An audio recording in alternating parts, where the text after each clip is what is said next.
I'm making bacon right now because I'm now eating breakfast. I haven't eaten anything all day. Um, Thanks. I had this shirt since I was like 10 years old. But currently making breakfast because I haven't eaten anything. I'm in the middle of doing my hair. That's why I look crazy right now.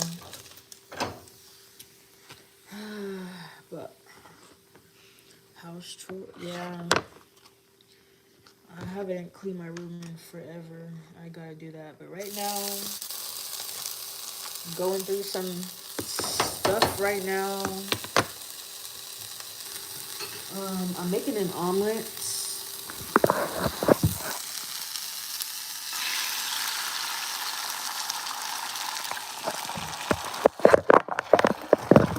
Making an omelet.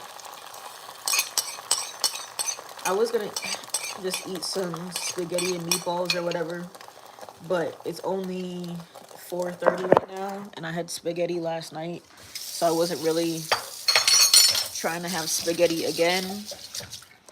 Cooking with Tia, yeah. Actually, I don't even want an omelet. I'm just gonna eat scrambled eggs, I guess. And then I'm making a bagel right now. I haven't had a hamburger in so long. I haven't had fast food in like 2 months.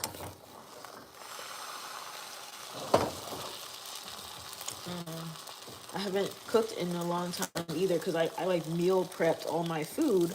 So I'm like, I haven't cooked in a while, but I need to go grocery shopping. I'll probably do that tomorrow. And I gotta buy like, all the meats and this. Um, I have pasta already, so. What are y'all up to? How's this Sunday? I also have like a thing I gotta talk about, but I don't know if I got crazy people from work watching me.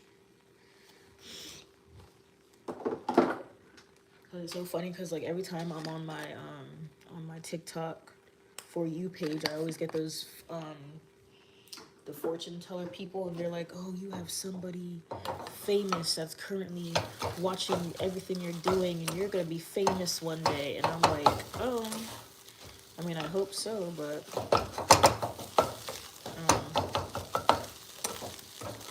I'm trying to get a new job right now, so I'm like trying to go to interviews and stuff like that. I know. I hope. I don't know. Okay, so scrambled eggs is going. I got this little potato stuff, the shredded potatoes, but I'm like, I don't know. I'll only make a little bit of these.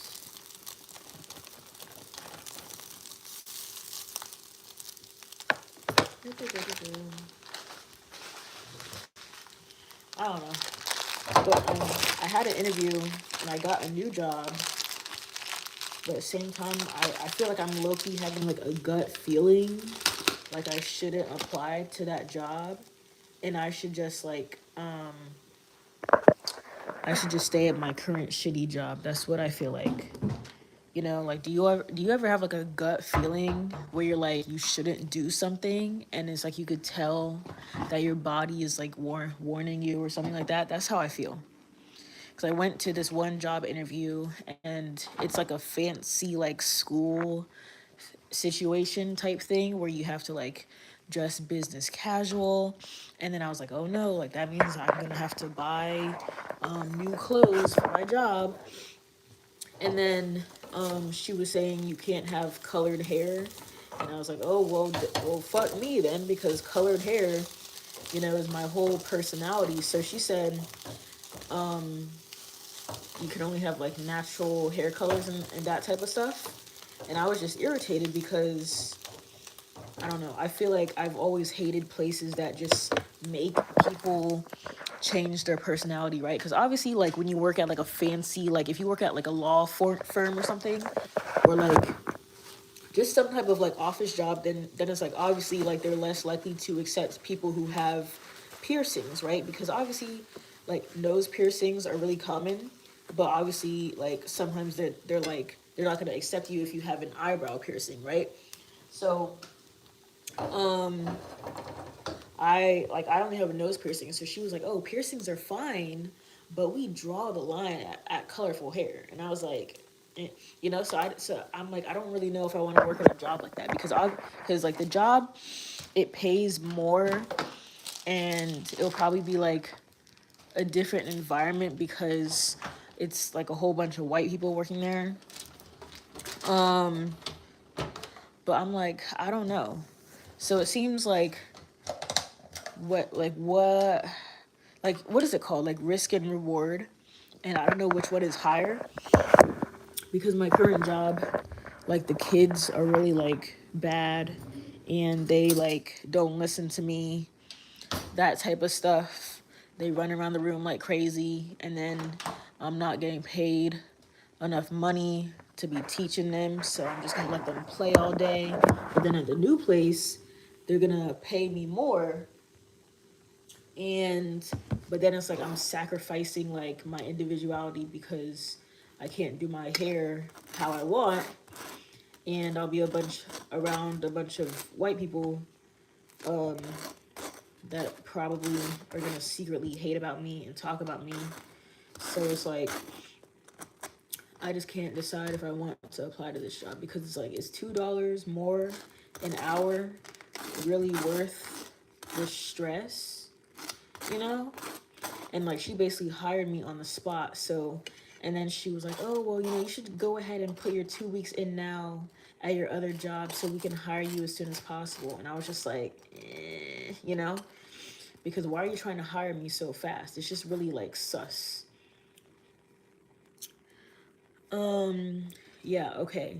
So people coming in, let me restart the story. So basically, I applied to this job, right? I did the interview. She basically hired me on the spot. And I had like one of those hair wraps on so you can't see like anything like with my hair because I currently had when I did the interview I had purple hair because I did purple for the month of October, and she was pretty much saying that I can't have colored hair. And she was like, "Yeah, I know I shouldn't have to say you can't have hot pink hair, but like, you know, I might as well just like mention it a little bit." And I was just like it kind of threw me off when she said that because obviously, like, you know, I know some jobs don't want you to have bright pink hair. Cool, right? But she said, just the way she said it, and she's like the head mistress of the school or whatever. And I'm just like, you know, because then if that's how she thinks, imagine how like the other workers think.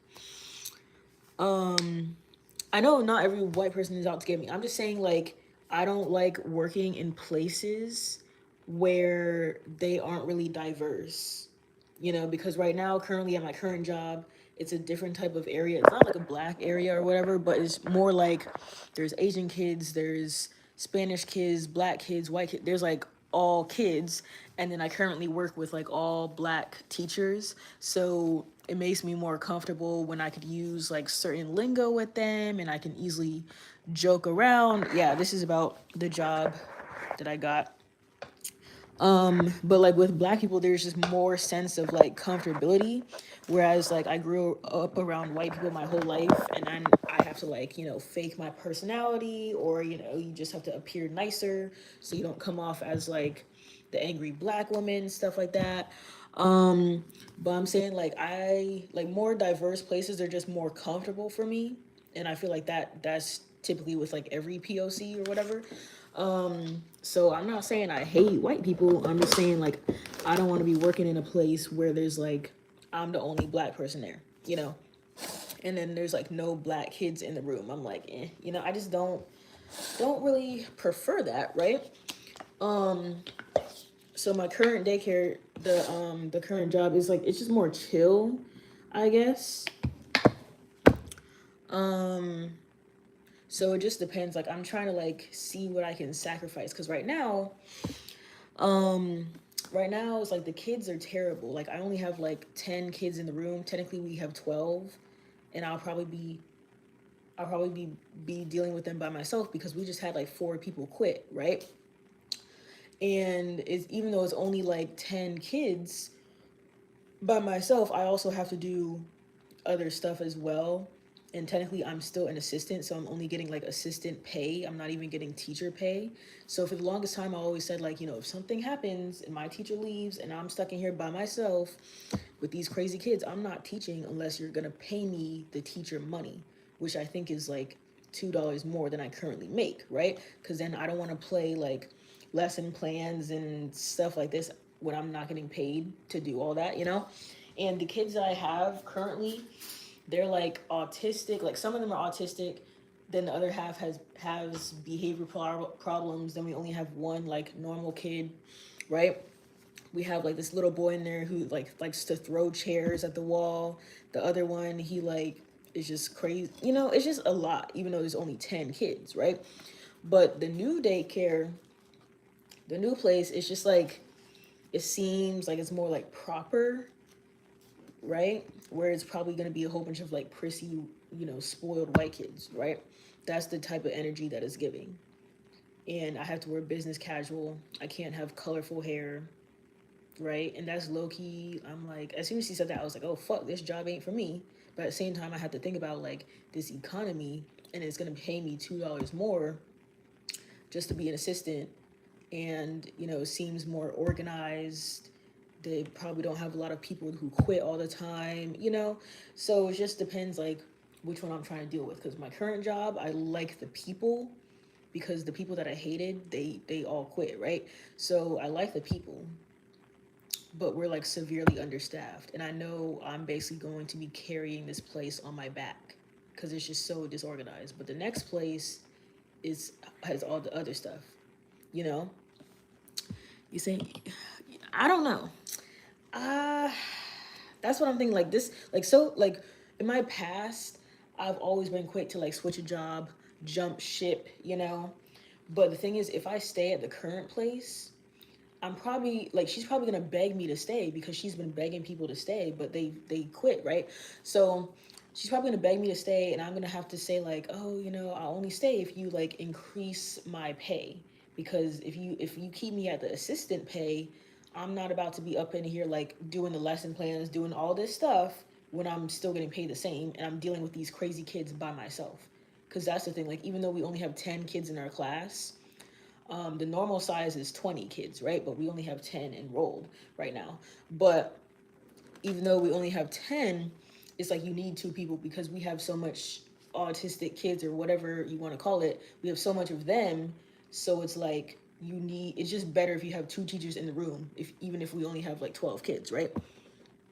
Yeah, that's what I'm saying. Like I feel like I don't want to put my 2 weeks in yet. I'm still trying to see how this job goes.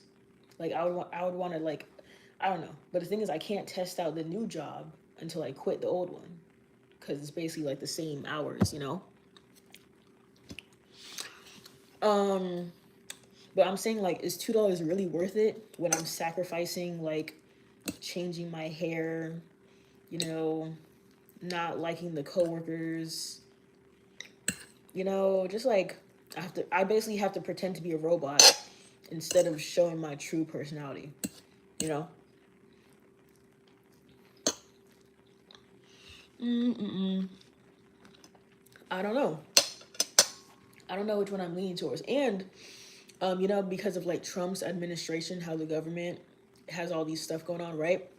So basically in the new hire package she gave me, obviously you have to fill out like a W-2. There's like all these other things you got to check off. You got to fill out, the form for to get paid, whatever. But basically there's a new form that I saw in there. It said, what does it say? Like Department of something, I don't know. But it's basically a form to prove that you're not an immigrant, basically. And I've never seen that form before. I've worked like 10 different jobs, right? Um, but I'm saying like I've worked like 10 different jobs. I've never seen this form before. It's like, oh, it was Homeland Security. That was the form. So they're basically like asking you like, oh, are you a citizen? Are you an immigrant? And blah blah blah. If you lie on this form, you could be arrested. Blah. I'm like, what the fuck is this? You know. But I know it just came from Trump's administration, because I never had to fill out a form like that in my life. Like obviously they ask you if you're a citizen on some forms, but this is asking you if you're like an immigrant, and it's like asking you what your race is and like all like a whole bunch of stuff. And I was like, oh, okay, weird. I know that's what I'm thinking, but I'm like, you don't understand how bad the kids are though. So I'm like, if I stay at this place, I'm basically forced to work with these terrible kids. And because I don't have like a teacher in my room, I basically now cannot request a day off because there's basically no one to replace me until they try and hire more people, right? But it's like so bad because my teacher, she quit on Friday because she already had put her 2 weeks in because she didn't like the current director. But then that director quit, the other people quit, so basically the issue is gone. Now it's not a toxic work environment anymore, right? But it's basically just the fact that 4 people quit at the same time, so we're severely understaffed. And technically I should have a teacher with me, but she quit. She's went to her new job.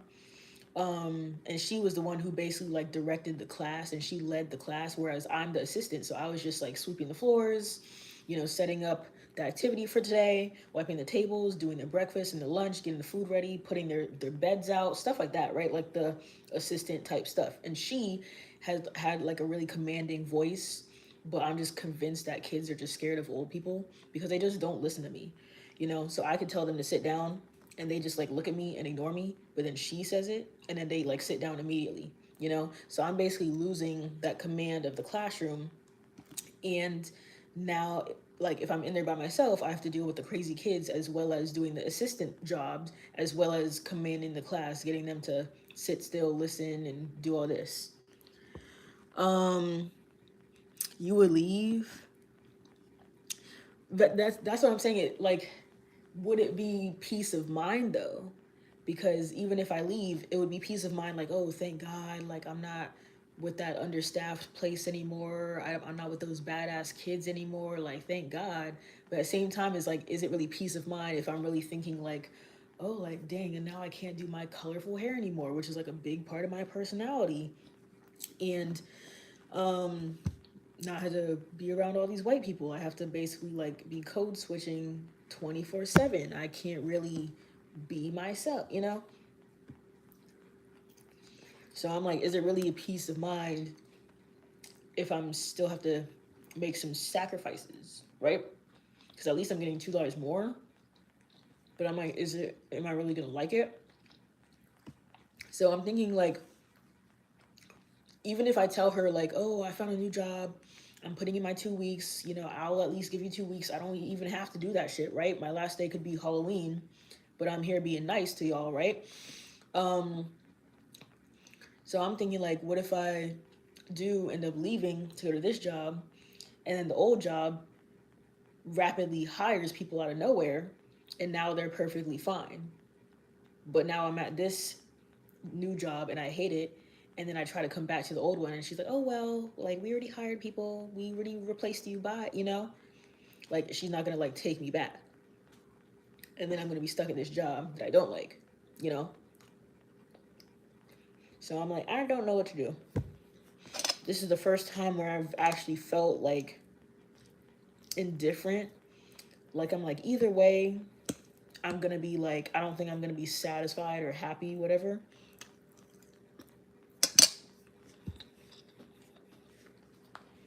Yeah, that's what I'm saying. But at the same time, one job I gotta sacrifice myself, right?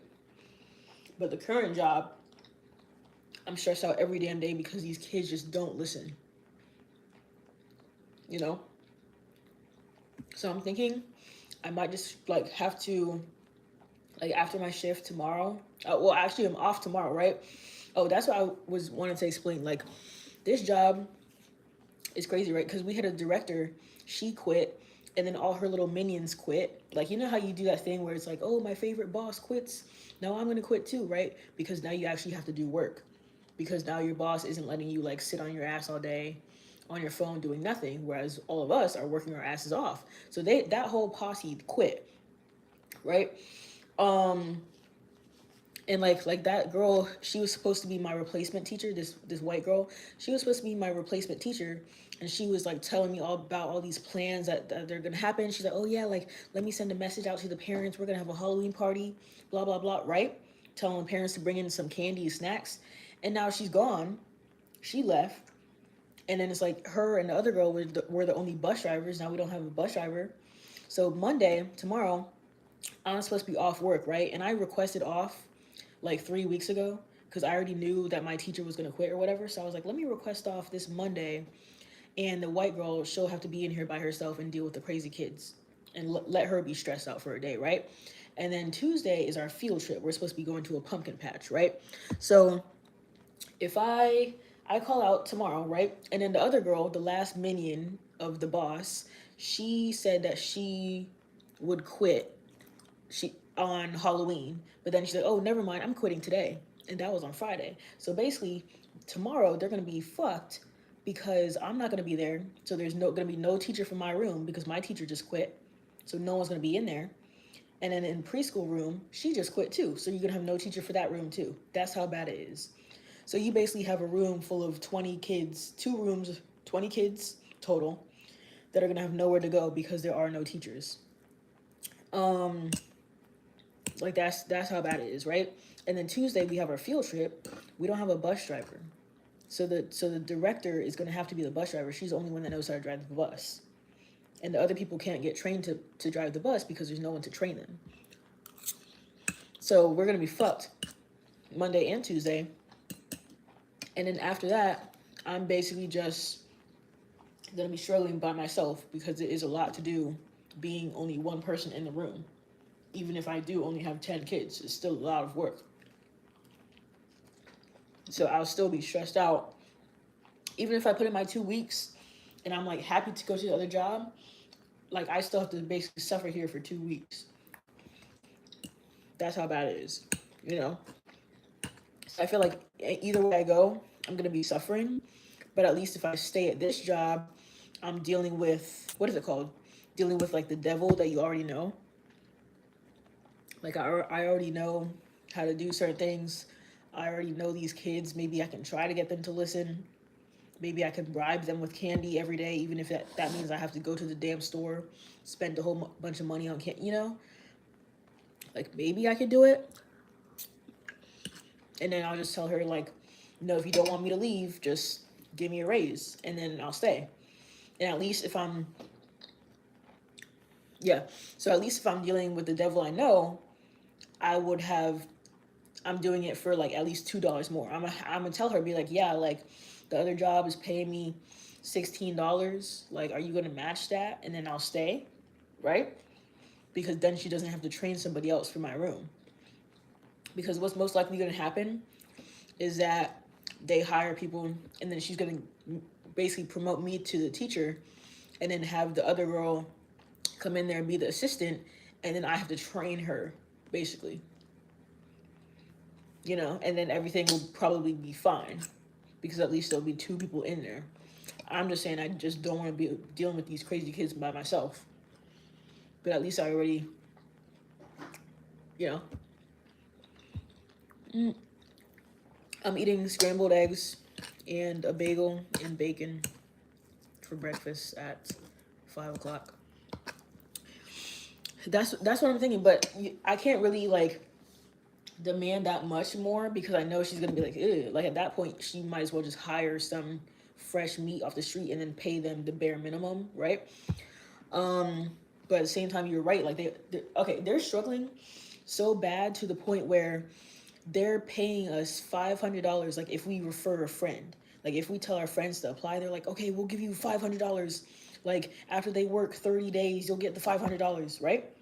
Because usually when jobs do that, they want your friend to work 90 days and then you get the $500. But they're so desperate, they're giving it to you after 30 days. So technically, your friend could work 30 days, they could give me $500, and then after the 31st day, my friend could quit. I could quit. You know, like that's how bad it is.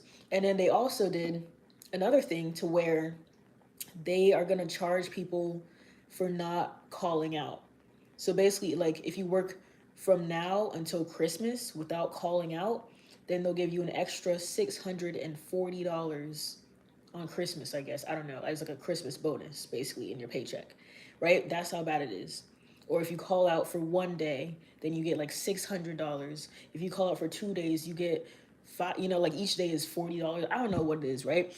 But they're basically bribing people with money just so they don't call out. Because if more people call out on top of the 4 people that quit, we're fucked. So they basically are forcing people to work every single day and not calling out. But I'm like, how realistic is that? Because right now this is holiday season, people have to visit their families, people get sick in the winter time, so it's like pretty unrealistic to just not call out the whole winter, you know.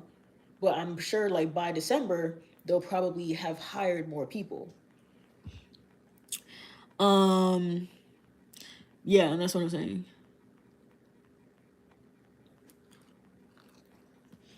I mean, it's like grabbing people with money, but at the same time, $500 isn't a lot in this economy. Like, I could spend that in 2 seconds, you know?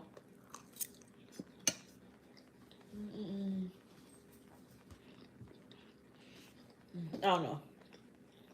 I don't know.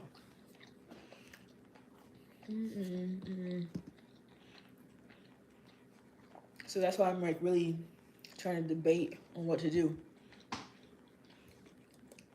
But I can tell when I don't want to do something because they gave me the paperwork for the new job. I haven't even filled that shit out. And I'm supposed to be going there tomorrow to like read their handbook or something. And that's gonna take me an hour. And then she's gonna give me more details, maybe give me a tour of the school or whatever. But like, I can tell I don't want to do it. But at the same time, like, I'm thinking I should simply because it is $2. It will probably be less stress because they probably have staff. Maybe the schedules will be better, the kids will be better, right? But then, like I said, there's sacrifices with that. So that's what I'm thinking. Like, do I stick with the devil I know, and then just like ask for a raise? And if she can't like match the other job, then I could just say, okay, fuck you then, right? And then just go to the new job at that point, you know? Yeah, but technically, I have to make a decision by Monday, tomorrow or Tuesday, because the new job they said they're gonna give me like a start date, but they have Veterans Day off, which is November 11th. So I felt like it would be awkward. Like technically, 2 weeks from now is like November 10th. So then it's like I would start working on the 10th, which is a Monday, but then I have off the 11th, and then like back to work on a Wednesday, and that. So I don't know if they want me starting like during that weird week with the holiday because she was like, oh, she was trying to start me like immediately. Like if she could start me tomorrow, she would start me tomorrow, right? But at the same time, I'm like, why are you so desperate to hire me? You know, because it's like sometimes it's like a good thing when you get hired on the spot like that because you're like, oh, like I was good in my interview, you know, like they really liked me, they're trying to hire me. But at the same time, what if the job is so shitty? People are just always quitting on the time, so now they're like, oh, we just gotta hire anyone that does the interview, you know? So that's what I'm like thinking about. But I think that's what I should do because right now I currently make like what is it, like 14.45, which is barely anything. And then I think like that's assistant pay, right? And then teacher pay is like $16 or $17. Um, but at the same time, I don't want to push it to 17 because she barely likes paying people in general. So I don't know if she would go for $17. But then if I go down to 16, she's gonna be like, oh, well, if you're fine with 16, maybe I'll just give you 15, you know? So it's like, I don't want to be pricing myself too high because the director currently, she's really cheap. She don't like paying people. She's always trying to get people off work early, you know, just for that case. But then I'm thinking like, what if we are like really overstaffed? Because she's the type, she doesn't like to hire people, and until we're like right now, like how we're actually struggling right now. Now all of a sudden she does 3 interviews in one day. And I'm like, where did all these people come from when we needed these people months ago? Because if she would have hired these people months ago and then we just had 4 people quit, we would be fine. I wouldn't even have to get a new job, you know? Mm-mm. So that's why I'm like, I don't know.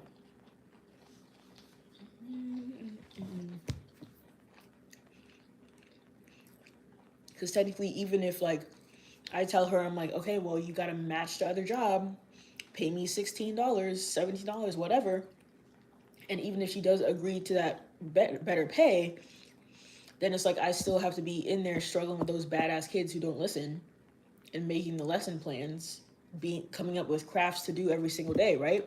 But at least like I'm getting paid, $2, $3 more. So I would have to just keep telling myself every day, like, oh my gosh, like I have a headache right now because these kids won't shut the fuck up.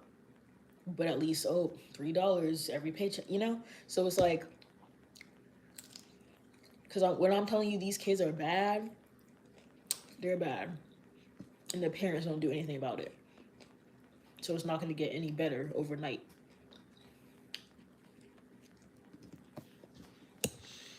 But if she doesn't like increase my pay, I'm going to be like, what the fuck?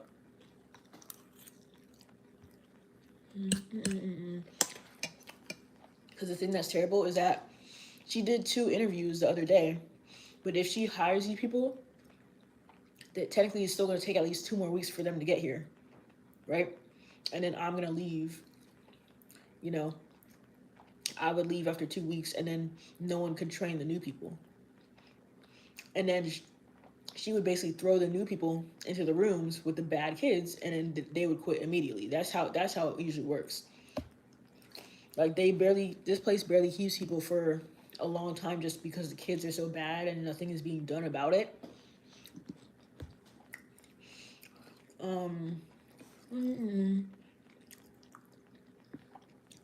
But that's what I'm saying. Like this is like the only time where like I've had like a bad feeling, and but at the same time, like I'm also like scared of change too. So that's why I'm like, I was trying to push myself, be like, oh, maybe I should just say, fuck this job. I've been struggling there for the past couple months. My teacher just left. She was the only one I liked working with. Maybe I should just take this new opportunity, even if I do have to pretend to be a robot. Can't change my hair, it's just like, fuck it, you know? Because I could always go to this job, the new job, and then just like continue looking for other jobs, you know? Maybe that's what I should do. Because the thing about working in like a fancy school is that like you're gonna get paid more because it just like it's like a fancier place, but then you gotta just be a robot, right? But the thing about like the cheap ghetto places in bad locations, there might be like more fun environment, better coworkers and shit, but like the kids are gonna be bad and you get less pay. So it's like really like which one, you know? Because if I go to a new place, this will technically be my 3rd job of the year, and I've worked 3 daycares this whole year. Because I started this current job in March 1st. I've been here for 8 months, and I don't think I've ever worked like a year at someplace, you know. Because the thing is, like this director too, before these 4 people quit, she fired 2 people before this. So if she would have just kept those people, like technically she fired them for valid reasons, because they were being mean to the kids or whatever. But like, if she would have just kept those people, or she never would have seen what happened or whatever, those people, like, we would be fine. But I'm like, this is literally the first time in my life where I'm like, I don't know what to do. So, but the thing is, I can't even have a talk with her on Tuesday, because Tuesday we have our field trip if we're still going, and then after that, I go on, like the kids go to nap time, and then I go on my break. So I could probably talk to her on my break, but then at the same time, like, I have no time to eat my food, you know? And then she's usually on the phone a lot, so it's hard to have a free space to talk to her. And then after that day is over, but Tuesday they even scheduled an emergency meeting. That's how bad it is, because usually our meetings are like on the second Tuesday of each month, and we already had a meeting for October. So technically, our next meeting would be November 10th, right? Or 11th, whatever that day is. But she's having a meeting on Tuesday to discuss, like, I guess those four people quitting and what the fuck is gonna happen now, and maybe changing people's schedules around. I don't know. That's basically gonna be the plan. Because I'm like, I don't know.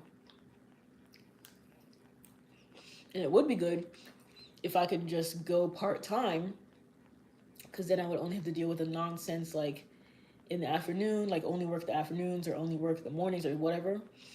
But I would actually prefer to work the afternoons low key. Now that I think about it, like only work like 1 to 6, because that's when the kids are leaving. But at the same time, like she would need somebody for the mornings, because mornings is like the actual like learning time or whatever. But I don't want to be. I don't. I want to teach in a sense, but I want to teach in like small groups. I'm not trying to lead a whole classroom full of 30 kids by myself. So that's why I don't want to be a teacher. So that's why I like at daycares, you have a teacher and an assistant, you know? Because like I could be a leader if the kids actually listened and if they were quiet. Then I could actually like stand up here, teach them something, and then, you know, how you walk around the tables, oh, you're doing a good job, you're doing a good job, right? But the fact that these kids just don't listen, and some of them have, was it learning abilities to the point where they don't know how to color in a coloring sheet. They don't know how to hold a pencil. They don't know how to do anything. So it's not like I'm knocking the kids, like, oh, like because of their disabilities. Is more so like I'm just saying, like, it's just unfortunate that this class has basically like all those types of kids. And then on the other hand, you, like the other boys, like, you know how boys will be boys, they're just playing around, fighting each other on the carpet, stuff like that. And I'm like, bro, what are you doing? Like, I'm trying to teach and you're here rolling around, you know? Or it's like every 5 seconds they're interrupting you. So if we actually had like a good class this year, I wouldn't mind staying, right? Even if I had 20 kids in the class, even if I had 100 kids in the class, but they were all good, I'd be like, yeah, sure, I stay, right? But when I'm telling you, like, when you only have 10, 12 kids, you know, it's like, what the fuck? And I already know she's gonna be pissed tomorrow, because I don't know if she knows that I have a day off, but I put it in the system and I requested off 3 weeks ago. And she probably thinking that because we're struggling, she probably think I'm gonna show up to work tomorrow, but I'm not, because I've been waiting for a day off forever, right? But now I'm thinking like I'm supposed to go to the new place tomorrow to turn in all my paperwork, read the handbook or whatever. But I'm like, should I even fucking go? Right? Because the question I was gonna ask her tomorrow, the new place, I was gonna ask her if I could wear head wraps to work to color. Like I should be like, technically, I do have colorful hair, like, but I don't want to say it in like a sassy way, because then she's gonna be like, oh, you're so aggressive, you know how they be, right? So I want to be like, oh, you know, technically sometimes I do my hair, colored hair, just to match the holidays, because I work with kids, and they think it's cool when they tell me what hair color to do, or if I match it with, do red hair for Christmas, you know, stuff like that, right? So, but she probably won't allow that because it is like a fancier school. So I want to ask her if I can like wear head wraps to work, and like as long as it's like, you know, covering my hair. Like if I do red hair for Christmas and then red isn't allowed, then can I wear a head wrap? So that way at least I can have red hair outside of work when I go out, or just, you know, like how I basically am on social media, right? So it's like I want to be, still be my own person when I'm on here and just in real life, right? So, but I don't know if they're gonna allow me wearing head wraps, because then I feel like I might get those types of parents that are probably racist or whatever. They're gonna be like, "Why are you wearing that head wrap? Like, is it because of your religion? Like, what? Like, you know?" So just start asking me a bunch of questions, and you know, I don't know.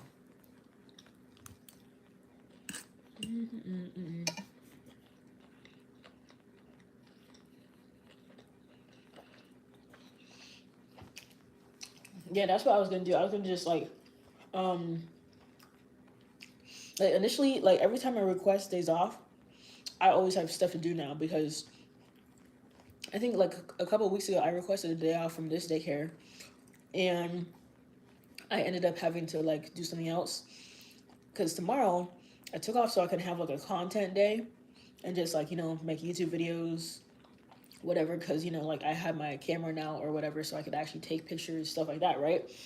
But of course it turns up during this whole mess, so I can't even enjoy my day off because now I have to wake up early, go to the new place, and then I have to read their handbook. Like you're basically reading the rules and then like checking off if you read the rules, pretty much.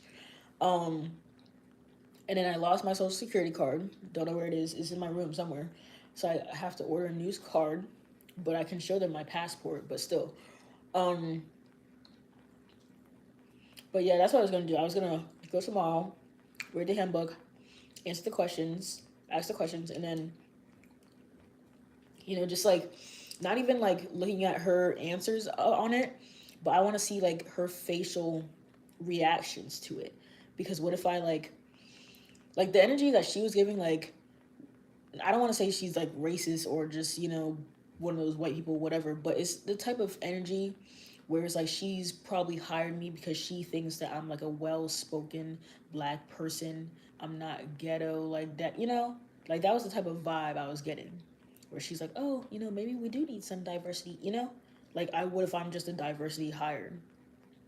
But she can tell that I'm like educated or grew up in a white area, or that I speak proper English, so I could, I'm able to talk to the parents and they wouldn't think that I'm ghetto, like just stuff like that, right? Because obviously, like I do my hair different colors, but I'm not doing like bright orange, yellow, and shit. That would be ghetto to some people. Like obviously, some people can pull it off, but like I've never done those colors, right? But if I ask her tomorrow, like, oh, can I wear like a head wrap, like still have colored hair, but like as long as I wear like a black head wrap or something, like would that be fine? And then if she makes a face and she's like, oh, like you know, if she like makes that type of face, I'm gonna be like, oh. And then, but because if she makes that face, but then she still tells me like, oh, it's okay if you still wear a head wrap, and she's gonna be cringing, and I'm not gonna like that because you basically like, she basically did say it was like a strict policy, like don't come up with unnatural hair colors. That's what she said. But I was wearing a head wrap during the interview. She did not know my hair was purple at that time. And she basically laughed in my face about, people having colorful hair. Like, I shouldn't have to say that, but I might as well bring it up. And I was like, you know, like that kind of attitude. Because it's different, like, if she said, like, oh, we do allow piercings, but, unfortunately, this is like a professional type of place. So we do have business casual and just unfortunately no colored hair, like just natural colors only, which are like, brown and black and blonde or whatever, right? Is okay. But she didn't say it in that type of way. So that's where I was like, sus. She kind of laughed about it, made it like a joke, like, like as if no one should have purple hair or pink, bright pink hair. No one should have that. But the thing is, I also don't like those rules about hair color too, because they know that white people be having the same hair for their whole lives. They're always blonde, they're always brunette, they always got black hair, right? The only race most of the time is that we change in hair color is us with our hair.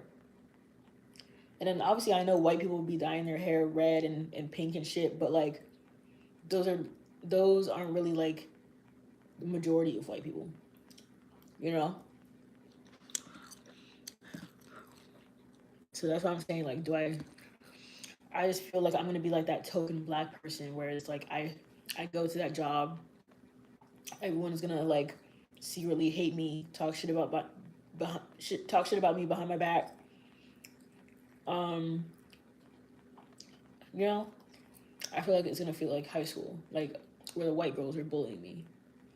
That's the type of energy that's giving. And I haven't even started there yet, you know? But plan B, if I tell this job that I want to raise and she doesn't give it to me, then plan B, I was going to just tell her, like, like, I'll test out this job for like a couple weeks maybe, and then maybe can I come back, right? But at the same time, I don't want to ask her for permission when she literally needs people, because then it's like, what if I test out the new job for 2 weeks, and then I see how it is, and I'm like, oh fuck, like this shit is horrible. Or if they say like, oh, this place is way better. This place actually has a gym. These kids actually listen. I'm able to actually teach them. The parents actually seem to like me. If I actually do like this place, then I can just not contact her again and block her number, right? Or if I absolutely hate it, then I can easily just come back, and at least I have a job that I can go back to, because I don't know, I don't think she's gonna be able to replace me within like 2 weeks. She might just throw somebody in that room, right? Because no one's gonna be in that room right now, so she might throw somebody in there. But if I'm able to come back, and then I tell her like, yeah, like, I didn't really like that place, so I'm gonna just stay here and deal with this bullshit. But you gotta still give me a raise. Like, I feel like that's what I should say. But at the same time, I don't want to be switching back and forth, because then I don't know if I could. I mean, technically, I could take 2 weeks from this job, 2 weeks off, and just tell her like that is to test out a new job, because when you like quit a job, you gotta like basically get rehired into the system after a month of being gone. So I wouldn't want it to be gone for like a whole month, but like I would need at least 2 weeks to test out the job, just to see how it is. I don't think she'll feel a couple type of way. I'm gonna just say that, like, aesthetically with the director here currently, it is a black lady, but like nobody really likes her because she's really strict, right? So she's been at our location because the other lady got fired / quit, right? But the other lady was really chill. She was like too chill, and basically had her favorites, like her little minions, that would do whatever she said, and she wouldn't let them work a lot, whereas everyone else was struggling in their classrooms, right? So everybody thought it was a toxic environment because she had her favorites. But now her and all the favorites are gone. So technically it's not really toxic anymore, but it's the fact that like with this director, she's just really strict. And we're understaffed, so now she's desperate. But if we were overstaffed, she's the type, she's quick to fire people. Like, oh, I see your phone in your back pocket, you're fired, right? Like, she's the type to quickly fire people, is the thing. But so that's why nobody likes her, because she's like really strict. She's like wants the rules to be exactly how it is, whereas like everyone liked the other one because she let them use their phone. She didn't give a fuck. But at the same time, I feel like I'd rather deal with somebody overly strict, because I like direction and stuff, and like I like organization. So I'd rather deal with a manager who's overly strict rather than like super chill, you know? So I don't think she'll feel a type of way, because if I tell her like, oh, like, can I just go for 2 weeks to test out this job, and then if I hate it, then I'll be back, because at least she knows that I'll be coming back if I hate it, right? Because at least I'm giving her that option, like I'm coming back, because I could easily go to this job and I could hate it and then just be unemployed and just not come back to this shitty place. So at least like if I tell her like, oh, like I just need to test it out for 2 weeks, I'll come back if it's not good. And then if she realizes that I don't contact her after the 2 weeks, then clearly I do like the new job. And then she's just fucked. She'll just have to hire somebody to replace me.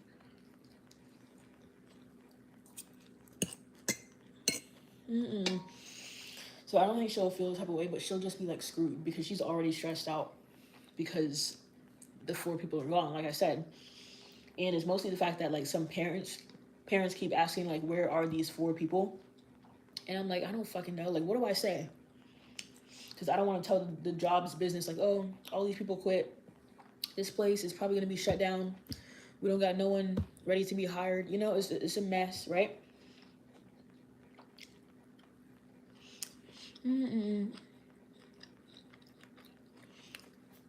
Yeah, that's what I'm saying.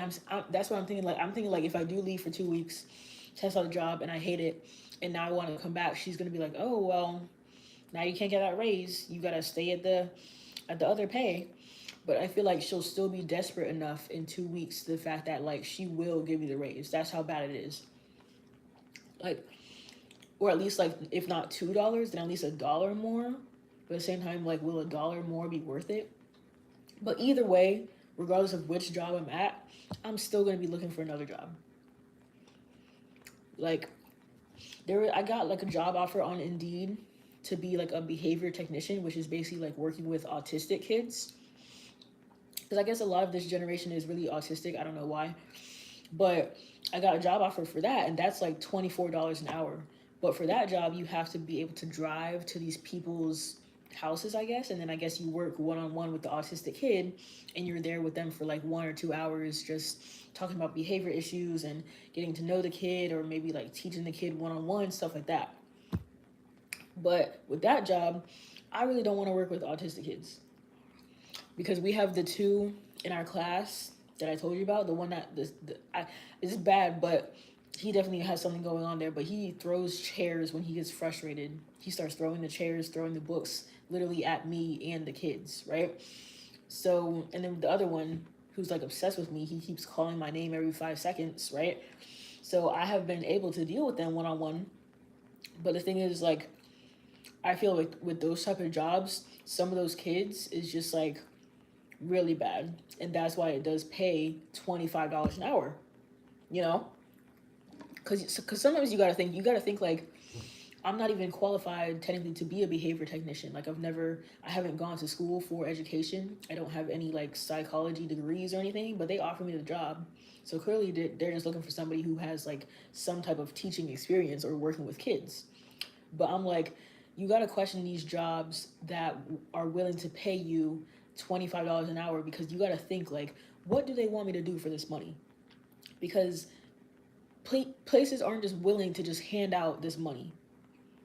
Because technically, $25 an hour isn't a lot these days in this economy, but it's still way higher than the normal amount, right? It's basically twice as much. So that's what I'm thinking. I'm like, with that job, it's like, yes, I'll be like, yay, I'm making $25, but at the same time, I'm here driving to strangers' houses where there could be creepy old men in, or the kids are bad as fuck, basically like hitting me, kicking me and shit. But I have to be there for a whole hour, you know. So I'm thinking like, what is the training for that? Like, how do they train you on that? Like, what is the limit of driving to people's houses? Is it only people who live in this city? Am I gonna have to drive 50,000 miles to 3 cities over there? And then are they gonna pay for my gas? You know? So it's like $25. It's just like you. I don't know what that entails. Cause that's like when I worked at Aldi, they were paying me 17. And at the time I was like, oh, 17, that's a lot of money, right? Oh my gosh. But then when I got there, it's like physically demanding labor. You have to get up at like 3 a.m. You're working basically the whole night. Then you have to deal with the rude customers in the morning. But at the same time, like, your whole day is free because you're working like what, 3 a.m. to 11 or something like that, right? But then your whole day is free. You can still run errands, schedule doctor's appointments, all this stuff. But at the same time, is $17 really worth the physical like strain on your body? Um, I mean, yeah, but yeah, exactly. That's the thing. One of them kids threw a toy train at me. Yeah, see, that's the thing, is like I have already dealt with that though. Because but the thing is, like, when a kid throws something at you, they want you to be like, "Oh, that's okay. I see that you're mad. You're trying to get your anger out." Like, they want you to like baby the kid like that and basically like talk to them about it and work on their communication skills and whatnot, rather than just resorting to throwing things and throwing tantrums. But at the same time, if a kid throws a wooden block at me or some heavy ass train, I'm gonna be like, ah, what the fuck, you know? Like, that's gonna be my first reaction. My first reaction is gonna be like, okay, it's okay, like, like, I don't know, you know. But at the same time, that's what I've dealt with now. Um, Radius. Yeah, but I'm like, how many kids are within that 20-minute span? Because I guess if you're going to the same kid's house every day, then that's how you make your money. But it's like, if it's $25 an hour, is it even full time, or does it depend on the amount of kids you get per week? Like, is it an actual stable income where you're going to be getting $25 times 8 hours a day times 5 days a week, or is it only like partial time because you are making so much? Because then it's like, if you're making $25, you got to spend 2 hours at each kid's house. That means, like, are you only doing like 4 hours a day? So that way the $25 an hour equals out to like the same as like a minimum wage job when you get your paycheck. Yeah,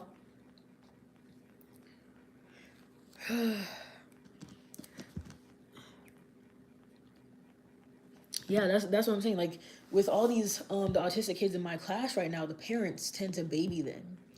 And me, I just can't take it seriously, because the kid who throws the chairs, he basically does that because he doesn't want to do what we say when he has to do it. Because obviously, like, daycares and schools, everything has a certain time that you're supposed to do stuff. Obviously, breakfast is at the same time every day, then you have lunch, nap time, all this stuff, right? So we would tell him, like, oh, go sit at the table, like, we're gonna do a worksheet, and then after this you can play. Like, this is like the typical morning routine. He should know this by now. It's been 3 months. And then, so he doesn't want to do the worksheet, he just wants to go play. So he, like, curls up in a little ball on the floor, and then he just, like, sits there forever. And I'm like, are you gonna get up, do the worksheet, and then you can go play? And he's like, no, no, no. He starts, like, saying no really loud. And then we're just like, fine, whatever. And then me and the teacher, we would just leave from there, right? And other teachers, the ones that baby them, or the parents, they would be like, oh, come on, just go play, like hovering over them, trying to get them to do it. But, like, I'm like, what is the point of me forcing you to do something you don't want to do? So I'm gonna just walk away, right? That's how me and my teacher used to do it. And then eventually he would, like, realize that we're not giving you toys until you do your damn work, right? So then he would, like, get up himself and be like, and then just, like, start doing his worksheet, and then he would be off playing, you know. That's what would happen.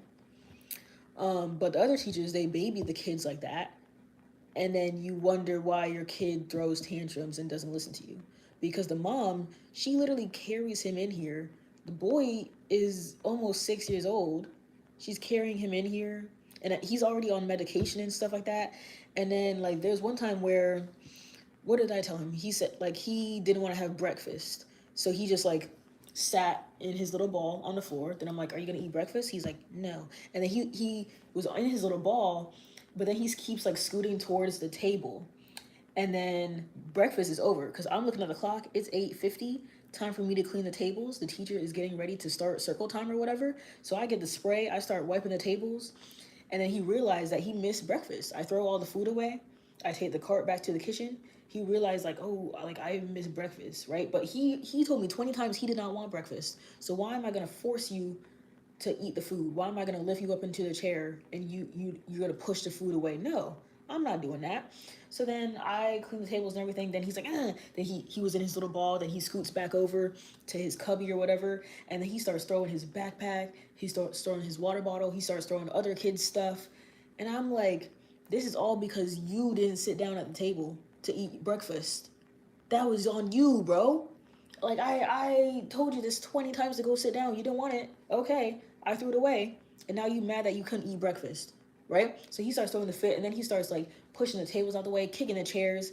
And then I'm like, fuck, what do I do? So I sit, because once he starts throwing stuff, that's where me and the teacher drew the line, right? So I lifted him out of the room, took him to the front desk lady, the current one that we have now, and she actually deals with the problem, unlike the last one that we had who quit or whatever. So I was like, oh, like, he's throwing stuff, like, what do you want me to do? And she's like, oh, well, send a message to his mom, tell her that if he doesn't calm down in 10 minutes, then we're gonna call her and have her pick his ass up, right? So I was like, okay, whatever. So I kept him in the hallway, and I was sitting there talking to him, and I was like, oh, so, why were you throwing the chairs just now? And he's like, I wanted breakfast.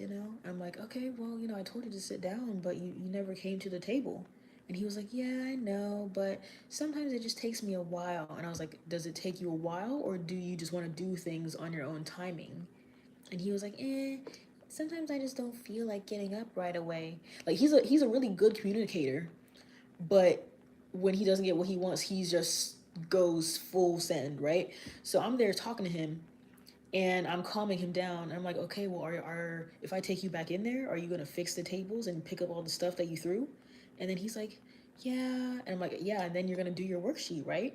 And then go play. And he's like, yeah, I guess I'll do that. And then we go back in the room. He picks up everything, moves the table back where it was, fixes the chairs, and then he does his worksheet. And then the thing that scares me most is that he just forgets what he just did. He was literally throwing chairs and books at us and the kids, and I'm there standing in between him and the kids, making sure nothing hits the kids, right? And then when he does his worksheet, he's like, "Oh, I love doing worksheets." Like he's like, it's like a personality switch. He just forgets that he was just throwing shit at us, and then he'll come up to me and he'd be like, "Hey, do you want to play with me?"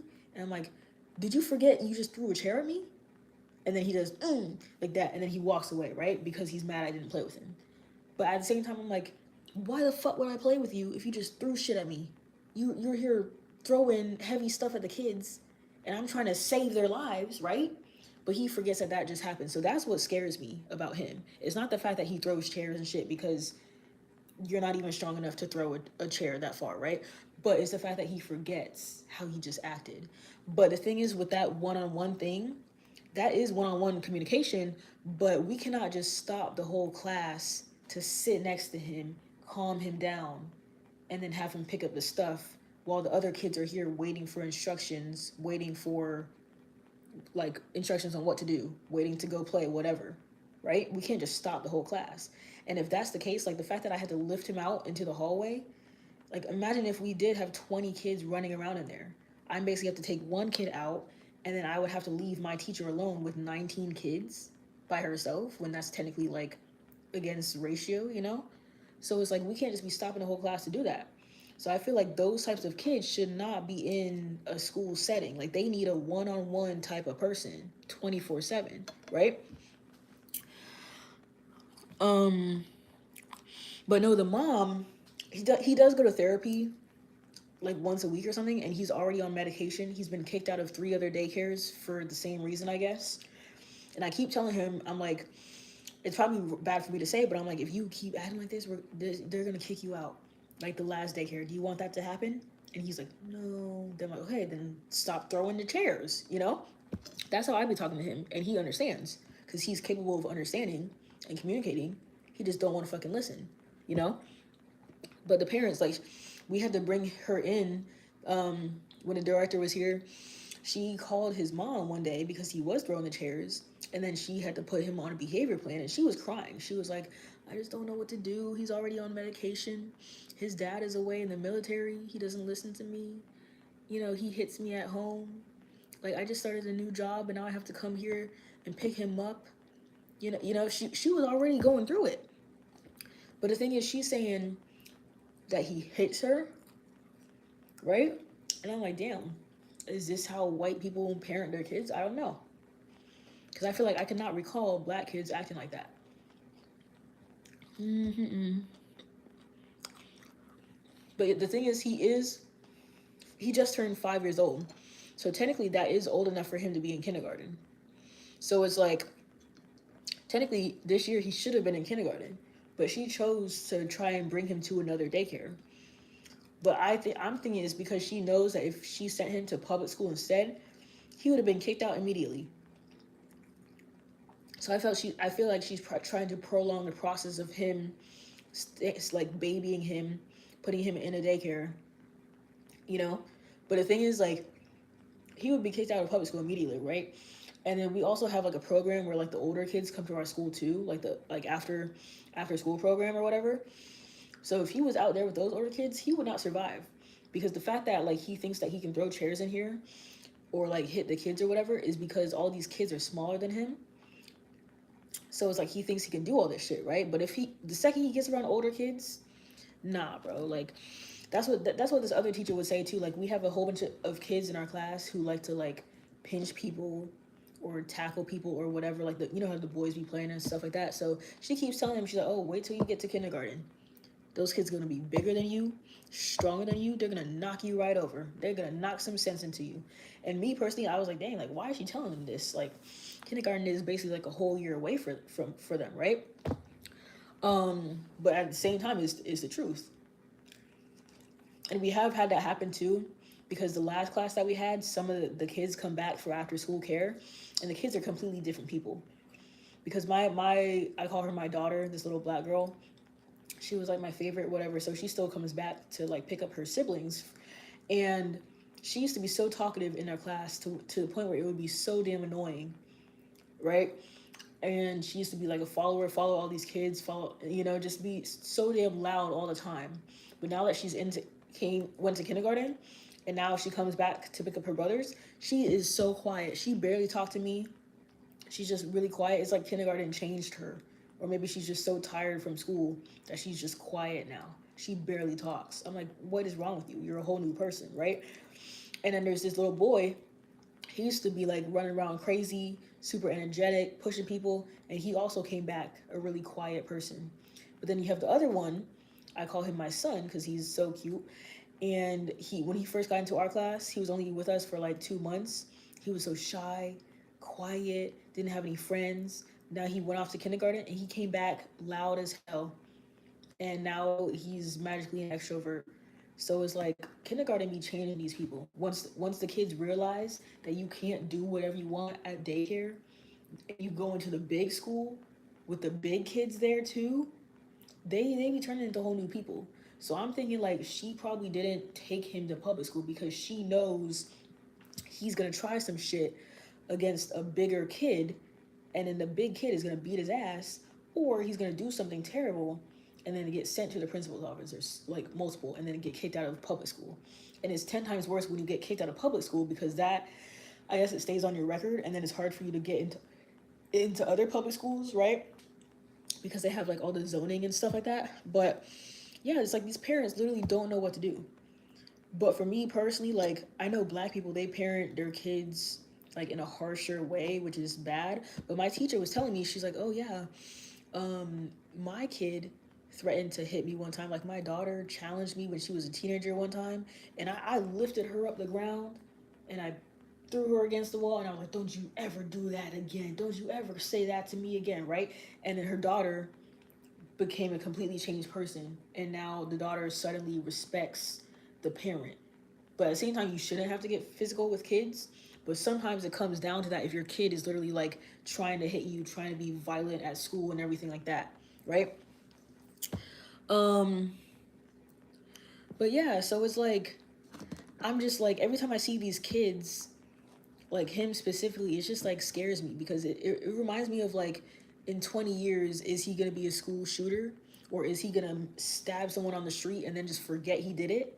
You know? So that's what scares me about him. And then the other kid, same concept, I guess, how the mom took him to like some other daycares and then he got kicked out because he has like I don't know, he's like almost 5, but mentally he's like 2 years old pretty much. And he's always calling for his mommy every 5 seconds. And he used to be at like a family daycare. So this is like his first time being in like a real daycare, right? So he's like every time I leave the room, he's like, Miss Tia, come back, Miss Tia. Ah, he's like going crazy, right? And that's a lot to deal with too, because I also have to deal with him one on one.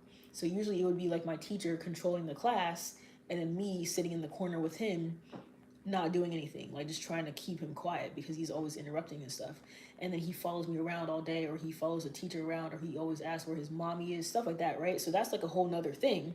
So if we have both of those kids in our class, then you have the other 3 autistic kids, then you have the 3 bad kids, the behavior ones always fight and stuff, the boys. And keep in mind we only have 3 girls in our class, right? But it's like that's what I'm dealing with all day by myself. I like the next couple weeks I'm gonna have to be dealing with that. So like I said, even though it is only 10 kids, it's like it's a lot because 2 of them, technically one of them requires that individual time, But if I can't stop the whole class if I'm by myself, right? So that's why like I'm gonna tell her all this stuff about those kids and say that like, it like she might not want to pay me an extra $3, but this is what I'm dealing with until you put somebody else in the room with me.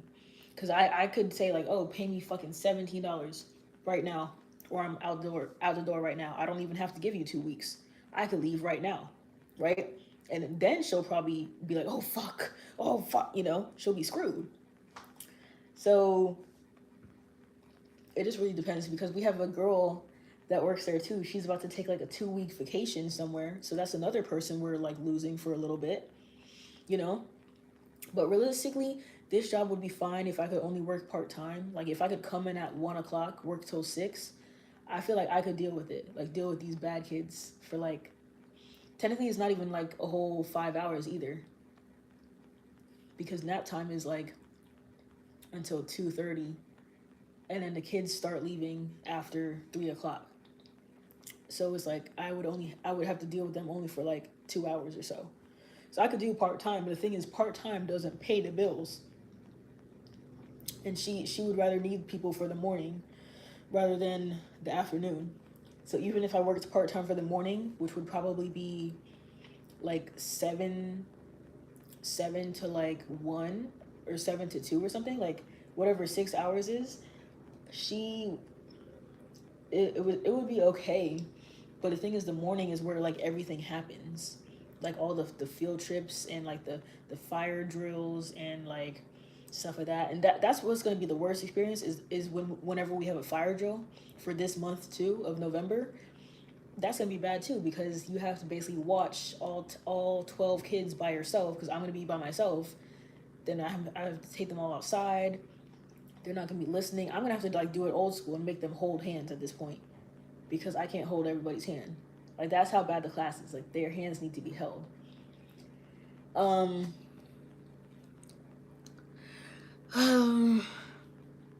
yeah, that's what I'm thinking. Like 16, 17. But I know like as soon as I ask for that money, she's gonna be expecting me to actually be doing stuff with the kids. Cause my plan, I don't have anything planned because I don't do lesson plans, right? Like, and my teacher would barely do anything either. But we would at least have like some worksheets to print out for the kids, like, tracing their name or tracing shapes, tracing letters, stuff like that, right? Because this class just isn't advanced enough to do actual work. So we just had them doing like random coloring sheets and shit. Um, but technically, there's like a curriculum we're supposed to be following where it's like, oh, like this week is like nature week, right? So you're supposed to be doing like nature crafts, reading like books about nature, stuff like that, right? But I can't do that by myself because I would have to leave the classroom to get the nature books, and then I would have to like have time to make the craft because like how like the crafts is like the last one I did was where I traced one of the kids' hands and then they glued paper around it so it looks like leaves on a tree, like square pieces of paper on a tree or whatever. But it's like I don't have time to sit down and cut stuff out if I have to continuously sit by these kids during nap time. I have no time to lesson plan. Like I don't have time to sit at the front desk and print out copies of stuff because now we're not allowed to print out copies and waste paper. So it's like, what do you want me to do? Right? So I already know over the next week or so, even if I do put in 2 weeks, whatever, I'm gonna have to be doing something, but I don't have anything to do. So I'm gonna have to like just find some coloring sheets for them to do, or um, print out stuff in my own house, which I'm not gonna do because why would I waste my paper for those kids to scribble on it? But I know she's gonna come in and be like, "Oh, like what activity did you do today? Like what are they learning right now?" And I'm like, "The fuck do you like? What do you want me to teach them? They aren't gonna know anything." And that's what sucks because even if I try teaching them like actual like ABCs and shit like that, like they're not gonna retain the information because that's how they are. That like I can't help that they're like that, you know. Like they like what I'm telling you, they literally all need one-on-one time, and like half of the class is like that, but then you have the other half is like really smart. They're like advanced, like they already know how to spell their first and last name. Then the other kids can't even hold a crayon, you know.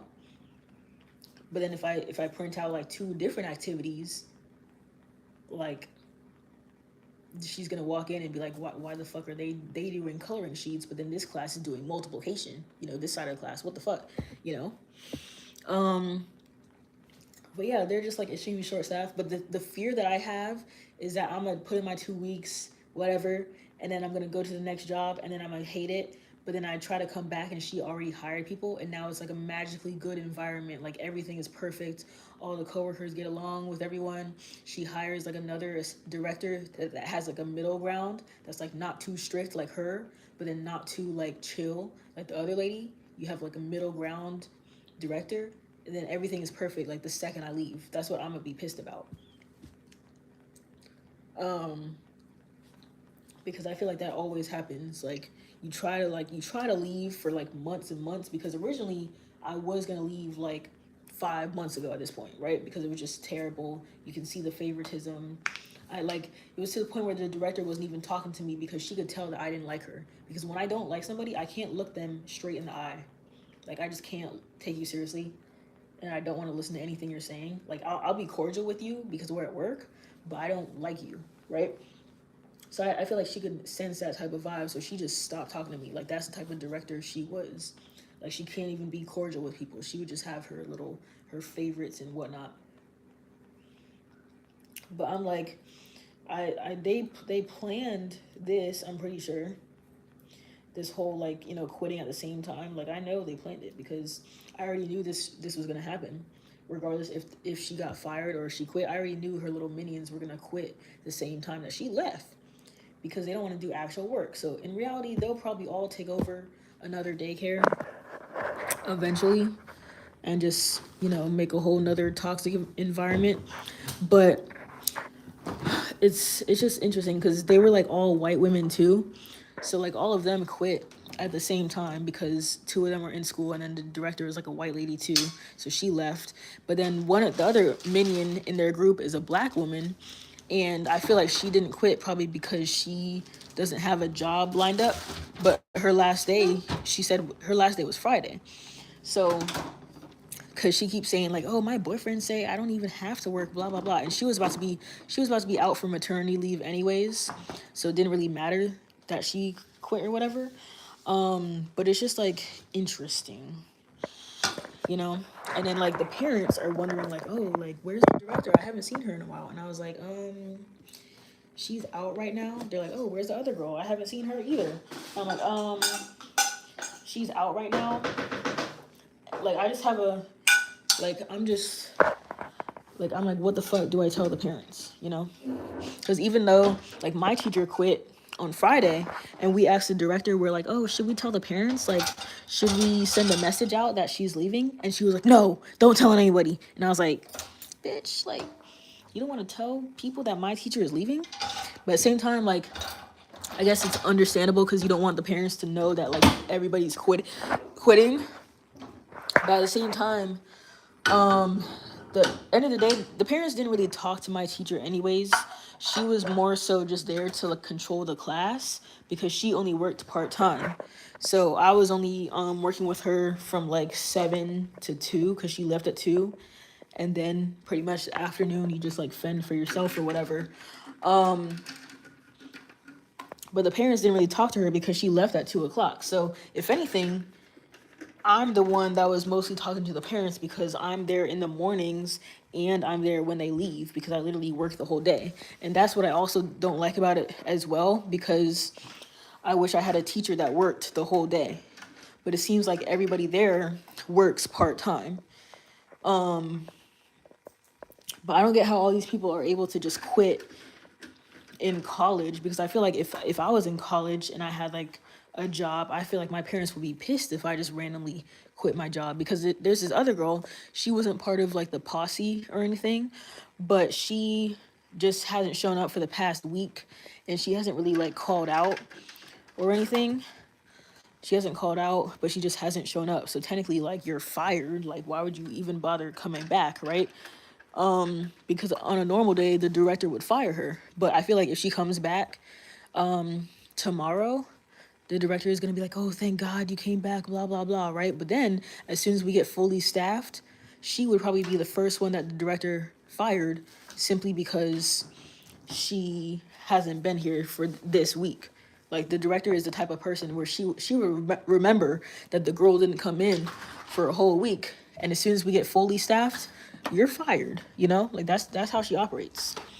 Cause I don't get how like she knew we were struggling for the past what 2 months now, and now all of a sudden that we're actually struggling.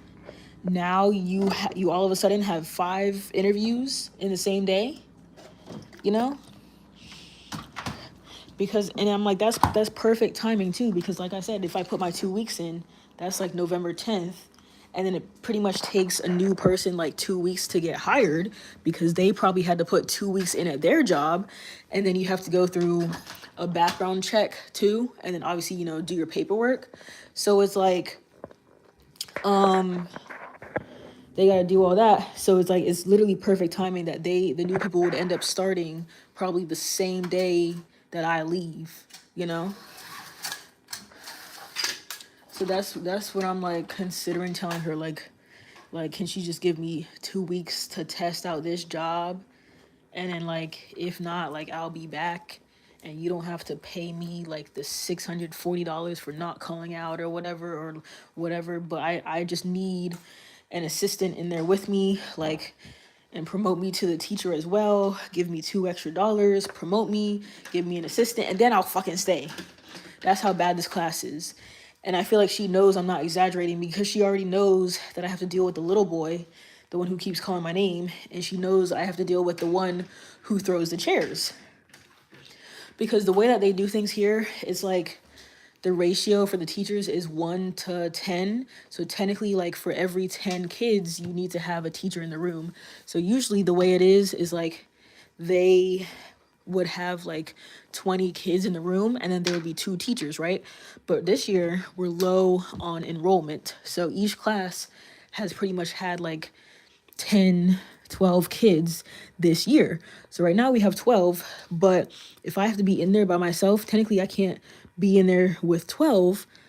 But at the same time, that's probably what's going to happen, because they have no other room to put those kids in. But what they usually do is they move down the lowest kids, like the youngest kids, and they'll send them to preschool, right? Because I'm in pre-K right now. But the thing is, our youngest kid is the only good boy in the class. And that's what she would do. She would move the youngest one back down to preschool. But I'm like, I can't do that, So maybe I need to tell her, like, she needs to move certain kids, because I can't deal with all these fucking autistic kids because they don't listen to me. So I could tell her, like, maybe put this one in that class, because the one that doesn't listen to me at all is probably the worst. Like, I can deal with the bad kids, like the one who have discipline problems, because then I could just like let them sit in the corner and just not participate in activities, or tell them like, oh, I'm gonna tell your dad what you're doing, and then they'll be like, no, and then they stop like fighting or whatever, right? But with the autistic kids, they don't really have like control of what they're doing. Like I feel like they low-key know what they're doing, like they're smarter than what they let on, but they just don't listen. Like they're the type to like get me in trouble. Like if I have to, like, imagine we're going in from the playground and I'm like, okay, everybody line up, we're going back inside. The one autistic kid, he is the type to run all the way around the playground and then not go inside, and then he would basically get me fired, I feel like, if I accidentally leave him outside or leave him in the bathroom, or what stuff like that, right? Or he goes to the bathroom, he flushes all 3 of the toilets at the same time. Like that's the type that he is. So he's like the one kid that I can't deal with by myself. And the thing is, the director, she doesn't even know the kids. But the thing is, like, I also can't, like, the thing is, like, he's gonna be on the field trip too, and I don't think his parents are coming on the field trip. So, like, and the last thing I need is to be going on a hayride with him, and then he jumps off the damn tractor, and then I gotta like chase after him like that. I don't want to do that shit, you know.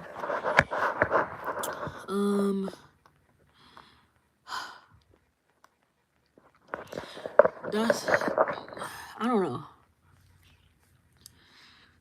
But the thing is, like, they are screwed if I leave, because Right now, I'm the only teacher for that room. So right now, at least if I'm in that room, they can just move two of my kids to the other room, and I'll tell her to move the bad kids because like I can't deal with all this at the same time, right?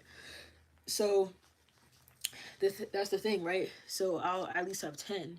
Like it'll be fine if I don't have all of them. Like I would rather keep the psychopath, the one sorry, the one who throws the chairs. I'd rather keep him and the one who keeps screaming my name because clearly he can't be away from me, right? But she knows that them two are a lot in itself. So I hopefully, like, if I try to convince her to move the other kids, the ones that don't listen to me, like one of the bad boys and then the autistic one, if she can move them two out of my room, then I would be fine. Like it would still be terrible, give me a headache all day, but I would at least be like somewhat calm. Um yeah, I didn't mean to call him a psychopath. That's my bad, but but yeah, that's the thing. So that's like because I feel like she would do anything to make people stay at this point because my teacher just left, right? And when she put in her 2 weeks, she already had another job lined up. Me and her have been talking about quitting the past couple months because of the toxic environment. But now that the toxic environment is gone, she could have stayed, right? My teacher. But she already found a new job, already like signed the papers with them. She starts that new job tomorrow on Monday.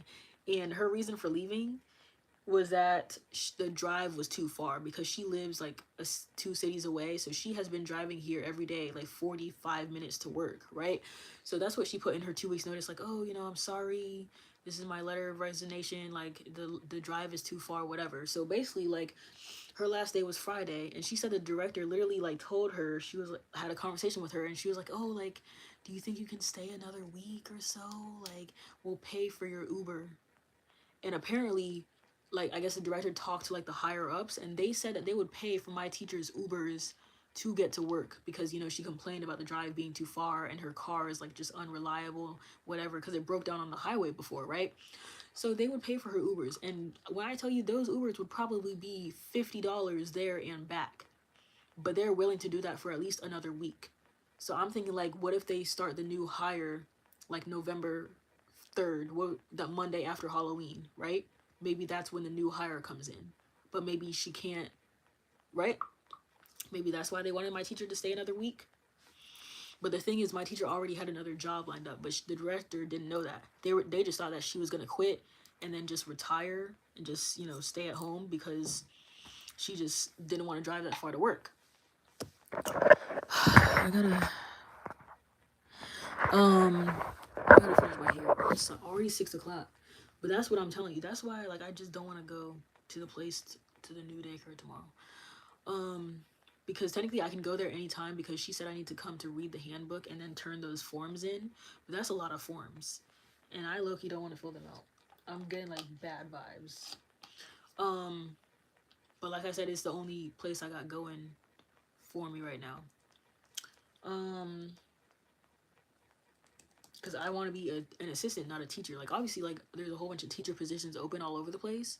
But I just, like, most of them require, like, teaching degrees or a teacher certificate, that the one that you have to, like, do online schooling for. Then you got to pay $300 to take the test, whatever. Most of them require that, right?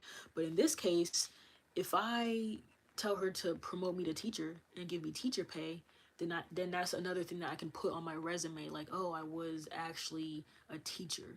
So then maybe that could help me when I go to other daycares, and it's like I could tell them that I've been a teacher, so that way they won't ask me for like my certificates and whatever. Like, they'll just know I was already a teacher.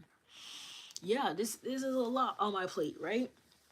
And then this is why I missed a day of Vlogtober, because I'm here stressing about this situation, and I missed posting on TikTok. I posted on TikTok like for the whole year, every day for the whole year, and that this is like the day that I missed because I have been coming home, and sometimes I fall asleep.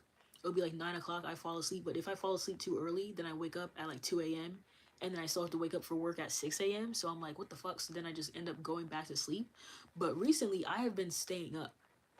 Like the other day, I only got like an hour or two of sleep because um I went to sleep at like what, like 9. I woke up at like midnight, and then I was up the whole entire night until 6 a.m.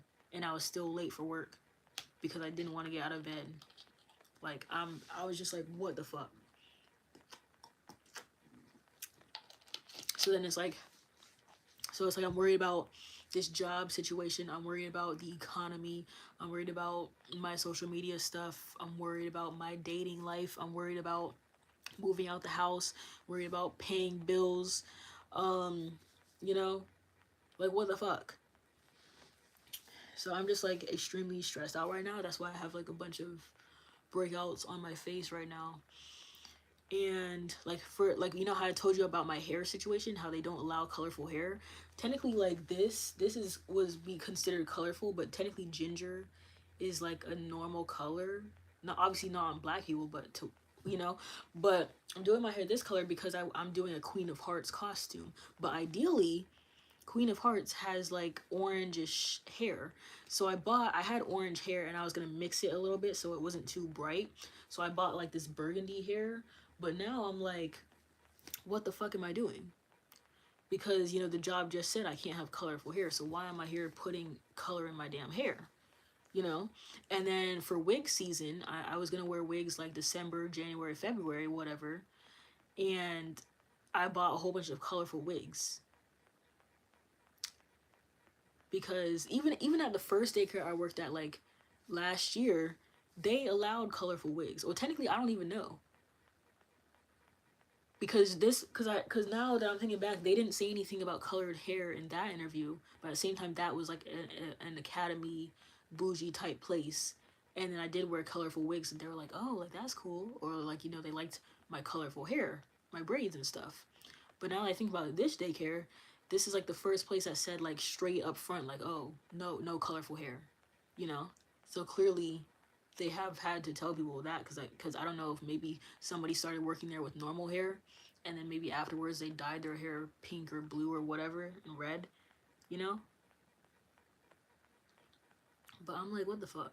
Like, I already gotta wear business casual. You want me to have boring hair too? You know? And then for the job, it also says I can't wear jeans either. I can't wear jeans. I literally have to go out and buy some black pants and buy some normal sweaters and stuff.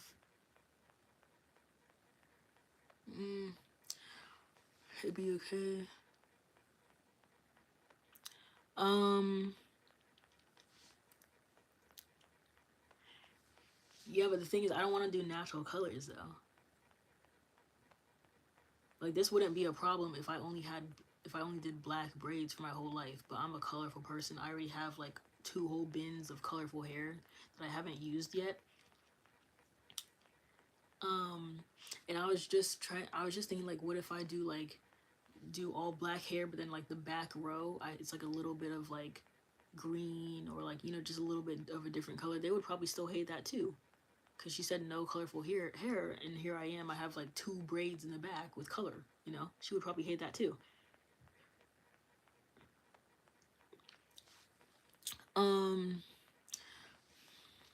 But yeah, natural hair on black people, to them, to white people, our natural hair is only like black and brown. Because imagine if I showed up with blonde braids, they would be like, oh, that's not natural. Like, it looks ghetto to them. Like, blonde braids looks ghetto to them. But technically, like, black people can be born with blonde hair or ginger hair, right?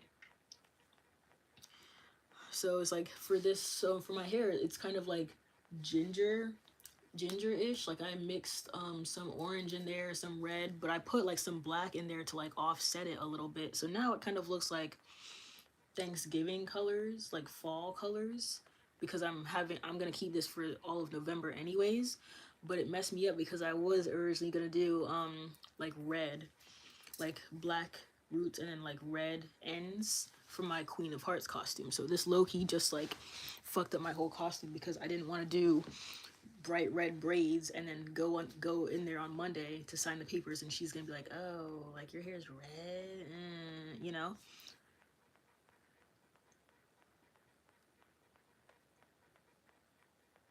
Yeah. But that's what I'm saying. Like the new job, I would basically have to be a robot.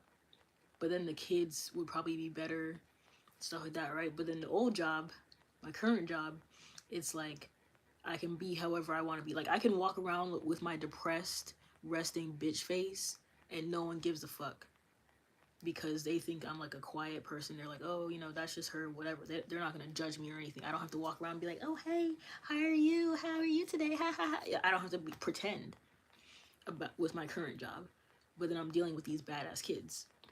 So I think I'm gonna tell her, like, what if I don't apply to this new job? What if I say fuck the paperwork, fuck going in on tomorrow to read the handbook, fuck this new job.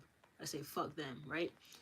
And then what if I tell my current job that I'm putting my 2 weeks in, but you have to like I'll only stay if you like raise my pay.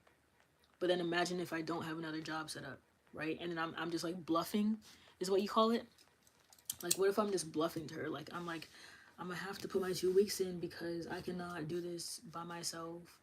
Like, with this group of kids, it's really bad. I need another teacher in there, or I'm going to die, or I'm going to put my 2 weeks in. Like, I cannot handle this, right? Because then at least if she hires somebody next week, then I'll get the first new hire, even though they need people in other rooms, you know? So maybe that could be a thing. I could just bluff and be like, yeah, like you need to raise my pay because I cannot do this by myself, or at least remove these two kids from my room because they're always having like accidents and issues, anyways, and they do need to be demoted to the preschool room. Then I'll be able to stay in there by myself.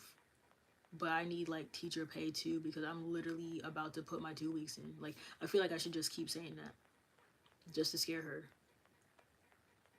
and then she'll like hopefully give me a raise because another girl said she already talked about this too. She said she had a good conversation with the director the other day, like an hour-long conversation with her about like getting teacher pay and all this stuff. So I have a feeling they're probably gonna move her to preschool because she has two teachers in that room right now, but they might move her to preschool. But the problem is that she's not gonna be here the next 2 weeks because she's going on vacation. So that's the main problem. Is that now currently you have 2 empty rooms until that girl gets back from vacation on November 13th.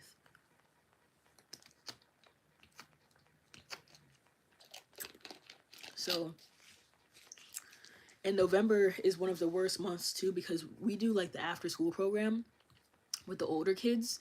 So they're here in the morning and they're here in the afternoon, right? And what's it called? On public schools, there's days where the public schools are closed. Like, you know how like there's teacher work days or like Thanksgiving holiday, like they're closed from school on like it's like Thanksgiving and then like Black Friday, but we're open. I think on Black Friday or like one of those days, right? So we're open. So basically, like those kids that are supposed to be in public school, they're gonna be here with us all day. And the school age teachers, those are the girls who quit. So technically, the older age group, they have no teachers either. And apparently, they're calling it like no school November because the kids are off like at least 2 days a week in November. Um, so it's like they have no school age teacher. So now you need a teacher for that room too, especially in November. And I'm gonna tell her that too because I don't think she knows that too. Um, but I'm gonna tell her I'm like I do have other job offers and I'm about to put my 2 weeks in if you don't move two kids out of my room, the problematic kids, or if you don't like raise my pay or so, like I need something, or give me an assistant. Like I need like something. Give me an assistant and the teacher pay. I will be the teacher. I will do the lesson plans, but I need an assistant. Or you need to just hire a teacher and then I will stay the assistant. And I will just keep my assistant pay. I don't even care at that point. I just need somebody in there with me to handle this group of kids. I know, but that's what I'm saying. Like this, I just wanted to talk about it like out loud, I guess, because right now I'm home alone. Regardless, because I've been thinking about this like all night. Like this whole live. This is what I've been thinking about the past couple days in my head so far. Like, even when I was at work after the interview, I was like thinking about this job. But now I'm like, I feel bad completely ghosting the job because she did actually hire me on the spot. Like, I could start whenever I wanted to. I could start tomorrow if I wanted to, you know? It's like she was like, "Oh, like, do you have to give your job a 2 weeks notice?" And I was like, "Yeah, like, I want to be polite." Like I said that because I'm like, "The fuck, you trying to start me tomorrow? Really?" But I was like, let me try and like just say that I want to give my old job a 2 weeks notice, because originally I was just gonna quit on the spot, quit this job now that I have this other job, and then I could quit. I could have 2 weeks off and, get my content together, just relax before I go to the new job, you know? That was gonna be the plan. But now after she said that, and I was like, I don't know, because this is giving me flashbacks to my old daycare. Because the first daycare I worked at, it was like a lot of white people there, a lot of white people in charge, and they were low key racist. Like, some of them did say racist things. I feel like that's how this is gonna be. It's gonna be like a repeat of that first daycare, and then this daycare that I'm currently at is just too ghetto. In terms of like the cleanliness and how things are done, it's really unorganized with the other lady. But I just like, we just need a better director, like one that is like not too strict, not too chill. And then just like, this group of kids is just a mess, and it just happened to be the year where I got all these kids in my class just now. um but yeah, but even like the Homeland Security form, like, that's just weird to me. Like, I know all jobs are probably gonna have that now, like asking if you're like an immigrant or whatever, but I'm like, that's just weird to me. I don't like that. um it's very like sus. So now it's like, should I even apply to jobs at this point, like during this presidency?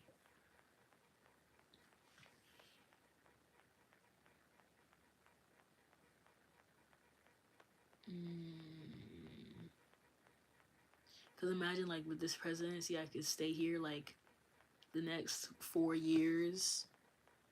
But I'm trying to think of like the next group of kids after this one. Like, right now, I think we have the worst group of kids possible because they skipped a class and I just happened to get all of them at the same time, right? And then the next group of kids is like, okay. Like, I actually like that group of kids. I already know them. And then there's only like two bad kids in that class, right? But then the next group of kids behind that, they're like, some of them are okay, but also kind of, I can't, like, crazy ones too. But by that point, 2 years from now, I should have an assistant, or I should have a teacher, you know? Um, mm-mm. Slight yellow red flag on her part for saying that, but yeah, that's what I'm thinking. But I'm thinking, like, I shouldn't even go tomorrow. That's literally how bad it is that I'm thinking about. Like, I shouldn't even go there tomorrow. Cause now, actually, like, after talking about it out loud, I feel like I would rather just deal with the devil I know, even though it will be hell.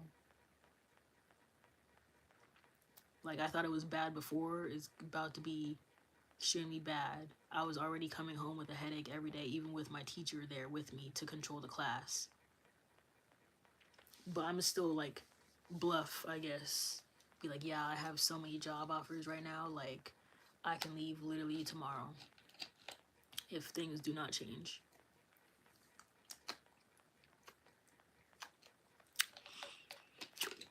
Because the thing is, I talked to this other girl about it at my job, and she's like me, how she does her hair crazy colors. Like, her hair, I at least try to mix my hair so that way, like, I tone it down with like some black in there. But she does like neon bright ass colors, right?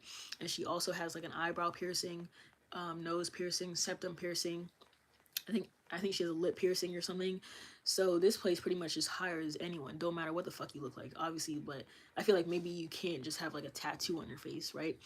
But I told her about this new job, and I was like, yeah, so like the job seemed fine, but then they said I can't have color hair. and you know that that's my whole personality, right? And she's like, oh no, I would decline that. And I'm like, huh? And she's like, yeah, I went to an interview before one time, and they told me no colored hair, and I walked right out of that interview, and I was like, oh damn, okay. Like I'll never be that bold. Like I would just mentally note that the job said that, and then I would just, like, like walk out like normal, but I would never leave in the middle of an interview like she did. Because I told her, I'm like, they said that piercings are okay, but you gonna draw the line at pink hair? Okay. But that's why I feel like she is willing to stay here, because I think she's been here 2 years now. But I think that's why she hasn't left yet, because she would leave, but it's the fact that, like, you know how hard it is to get a job with like an eyebrow piercing. Like obviously, like these days it's more like progressive, I guess, but like she knows it's gonna be like hard to get like a job at like a public school or like an office job with an eyebrow piercing and bright ass hair. So that's why I think she is willing to stay here. Um, but yeah, because I even when I talked to my parents, my dad was looking at that Homeland Security form and he was like, "What the fuck?" You know, like he was sus about it. And then they gave me like a W-4 form, and usually I get like a W-2 form. So I'm like, what? I don't know what the difference is, but I looked it up, and I guess it's basically the same. But I'm like, W-4, that's weird. Um, so I'm just thinking like I should just stay here. Maybe give it until January. So that way I only have like 2 jobs this year. Technically, like February, no, March would be a whole year. But I feel like that's gonna be too long. And if I quit then, the parents are definitely gonna be mad at me, because then I would basically be with this whole class for like the whole year. Then I would leave before their graduation, which is just funny. Um, that's what I'm thinking. But I'm like, what? I just don't know what jobs to apply for. And the thing is that I can't do interviews, because if I stay at this place, I can't call out, because they would have no teacher. Like I can't request a day off because she would deny it, right? Even if I request off like 2 weeks in advance, she would deny that shit. And then I would just have to call out, and then she would be pissed at me. But at least I could have a day to do interviews. That's the thing that I'm stressed about, because it was even hard enough for me to go to that interview yesterday. I mean, on Thursday, because I currently work 7:30 to 4:30. So the other interview I had, I timed it right, but like that was on my day off, and I guess they just didn't call me back. I don't know why. But then this job, I specifically planned it to where I was applying to jobs like in the middle of a week on a Wednesday. That way, like I knew my day off was coming up to Monday. So if they asked me to do an interview, I could just say like, "Oh, I'm off on Monday," blah blah blah, right? But for this place, she was trying to schedule it like right away, because they messaged me on Indeed.com, because I guess jobs can message you too. So she messaged me. I applied there on Monday, and then she messaged me on Wednesday, and then she was like, "Oh, like call me so we can set up an interview." So I called her on Wednesday during my break, and then I was like, "Yeah, like I work pretty much the whole day. I could probably get there at like 5 o'clock." And she was like, "Oh, well, technically I get off at 3 o'clock, but I could come in. I could stay till 5 just for you." And I was like, "Oh, okay." So luckily it was only 5 minutes away from my current job, so all I had to do was drive down the street, and it's right there. And then she did the interview, and she hired me on the spot, and she's trying to start me right away. But I'm like, what the whoa, right? Because I feel like that's like rare, especially because like people keep saying this job market is so bad, the like getting a job is so bad, but I basically got a job within like a week, you know. But I'm trying to think like, what other job would I apply to, because I really don't have any like set of skills. Yeah, like she wanted me to start like working immediately. She was like, "Oh, do you have to give your job a 2 weeks notice?" Like she wanted me to start this week. Basically, is what you're saying, you know. So I'm like, um, I'm just like, what the fuck do I do? So it was just a really fast hire, but at the same time I feel like it's better than like waiting around for a week waiting for a job to call you back, you know. But I just don't have like a set of skills, because obviously there's jobs out there, but it's like assistant manager, and I do want like a front desk job, but then it's like, oh, you need experience in like Teams, Microsoft Office, Microsoft Excel, answering phones and typing and all this stuff. You need 2 years front desk experience, and I'm like, whoa, I'm just trying to get in the damn door. But like all these front desk jobs, they want you to already know how to do stuff, obviously, because it is annoying to train people. But at the same time, if you train people, they're willing to stay longer. So I don't know why they want people who are already like, trained at front desk stuff.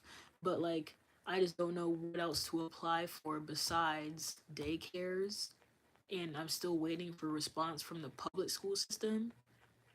Um I'm still waiting for that.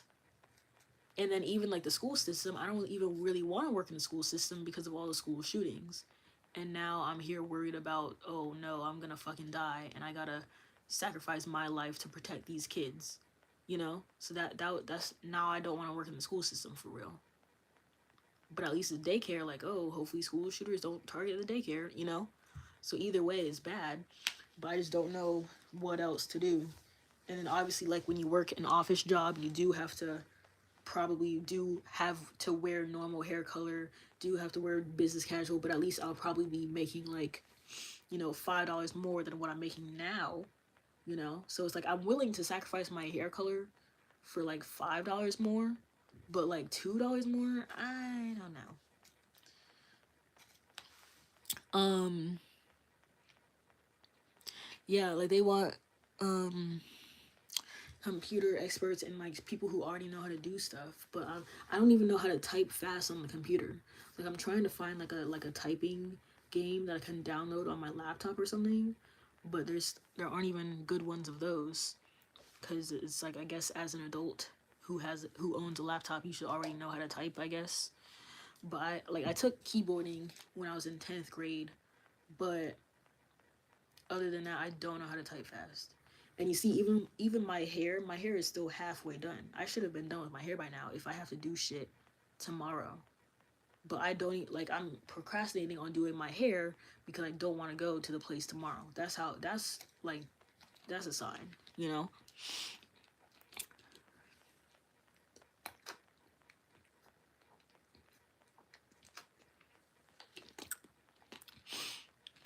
Yeah, but the thing is, I feel like I've done like multiple different types of jobs. Like I was a cashier, working retail.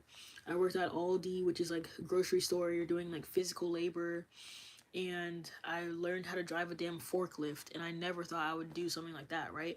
And then I worked in like a warehouse. It was like 90 degrees in there. I wore like a t-shirt and shorts every day. It was also like hard labor, but it was only for like 6 hours, but the pay was decent. I made some friends there, even though they were younger than me. And now all of a sudden I'm in childcare because my friend told me to apply to her job, and now I've been at like almost 3 daycares this whole year.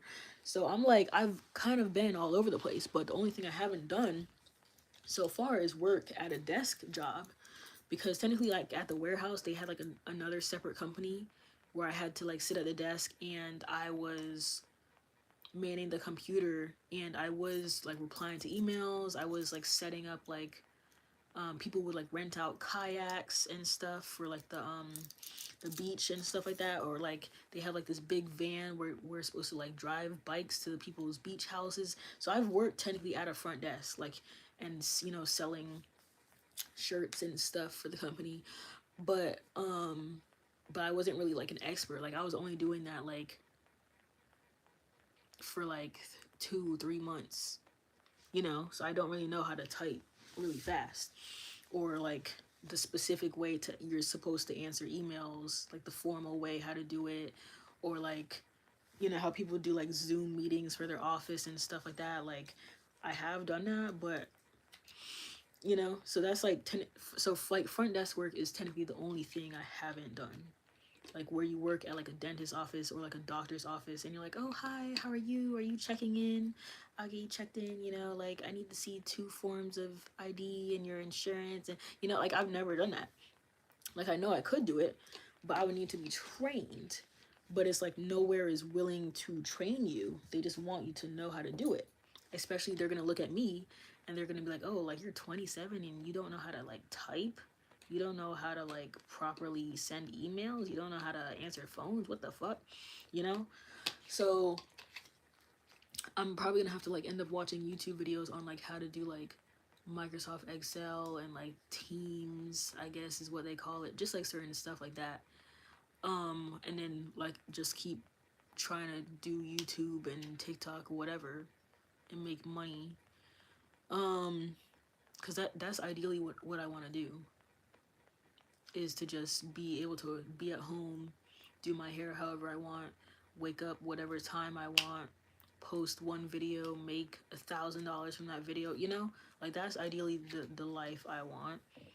But sometimes it does happen overnight, but like realistically, it takes a while.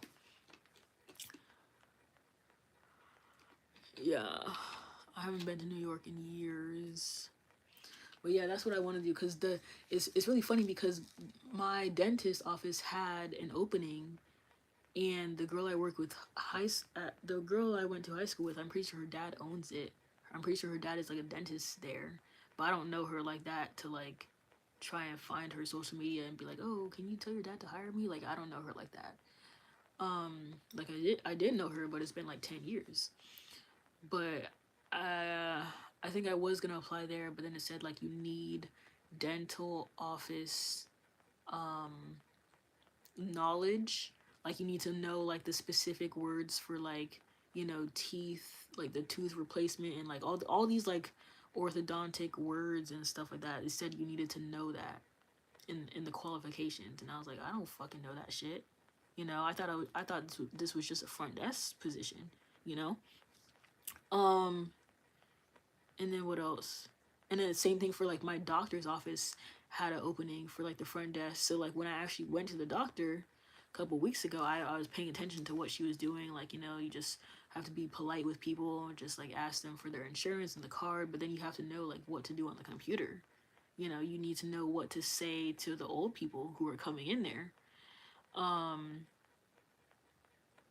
You know, and it's like a really quiet office. There's no music playing. You obviously can't have your headphones in.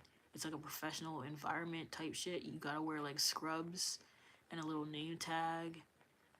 And then I don't think you can have colored hair there, you know? Um so it's like maybe I do just have to grow up and just not have colored hair, but like damn. On Meet Me, I don't know what that is. But yeah, it's just annoying because I've been trying to do YouTube forever and get monetized, but I don't have enough watch hours for that. I literally need like 2,000 more watch hours to get monetized. And even then, I thought that like when you get monetized on YouTube, that you stay monetized even if you only post like once a year. But apparently, you have to keep up those watch hours in order to keep getting paid. So it's like you still need 4,000 watch hours every year, which is like almost impossible. Cause like now I'm posting videos for Vlogtober, but it's like people are still barely watching me because it's like a dead channel pretty much. So I did start a new channel. I started like a makeup channel and a hair channel to post my hair stuff and makeup and stuff. But I'm like, who's gonna watch that shit? And then if I have to keep posting on this channel because y'all are on here, how do I have time to post on my other channels? Now I have to come up with like 3 times the content rather than just content for this.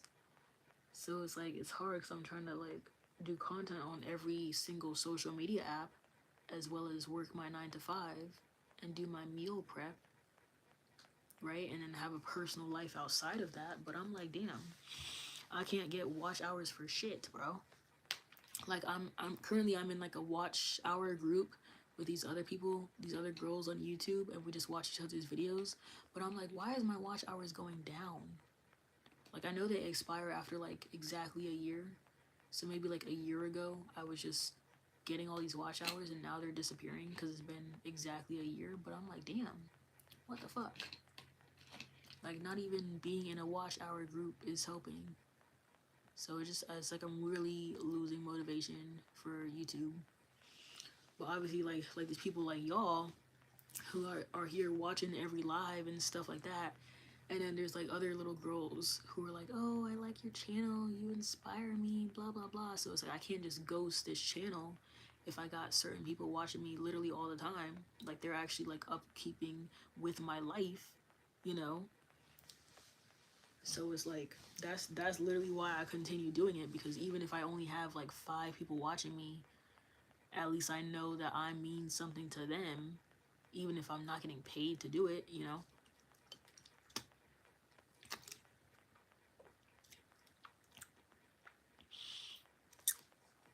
Yeah, like, ugh. If I had my own, if had my own apartment or whatever, I would do lives more often.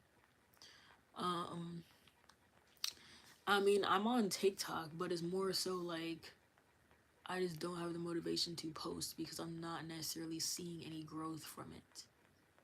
Because obviously here is like, I just hit like 6,000 subscribers on here, but it's like, damn, it literally took me like 3 months to gain like 30 subscribers. Like, what the fuck? When I used to gain 30 subscribers in a day, you know? So that's what's, it's just really like I'm losing motivation, I guess. Maybe it's just this channel. Maybe I just need to like forget this channel and leave it in the past, and then go on my new channels and start posting a lot on there, see if I can gain watch time quickly on those channels, you know? I think, I don't know if there's a way to like private this channel, or if I had to go through and private all my videos, I would kill myself. But because that would take so long. I have over 1,000 videos. But if I would start like this channel on a new channel, like start from zero, and just try and like repost all my old videos onto like a new channel, I wonder if that would work. Like, if I save the video, my own videos, save them from YouTube. Actually, I don't even know if you can save videos from YouTube. Can you? I don't know.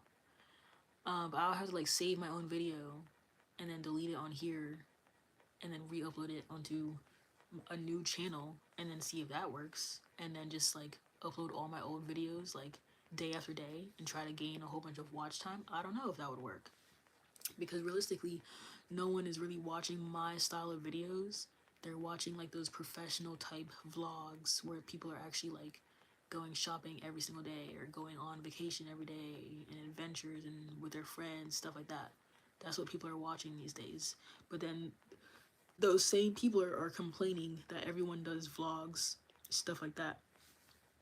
They're like, oh, everyone does vlogs, everyone does perfect lifestyle content, you're always getting your nails done, hair done, all this shit, right? Everyone's doing the same shit, but then you don't watch like the smaller creators like me, how I'm literally doing like random ass videos every day. Like, I'm not doing vlogs, I'm doing like other stuff. So I'm just like, I could test that out, but then at the same time, like, it's like I work so hard on this channel, I don't want to just give it up if I'm like already at 6,000. It's like, what the fuck?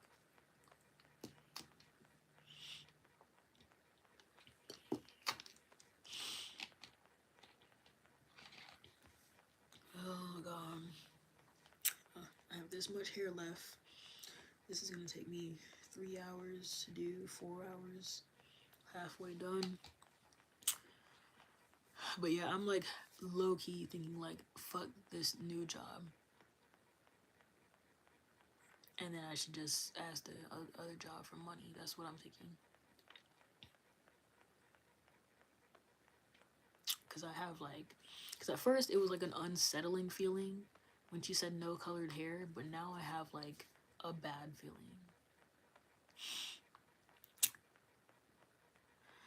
Oh no. Because obviously, like, my dad is like, he wants me to just make more money in general. he don't really care what the job is. So once I told him that the job pays $2 more, he was like, yeah, whatever. The Homeland Security form is weird, but yeah, whatever.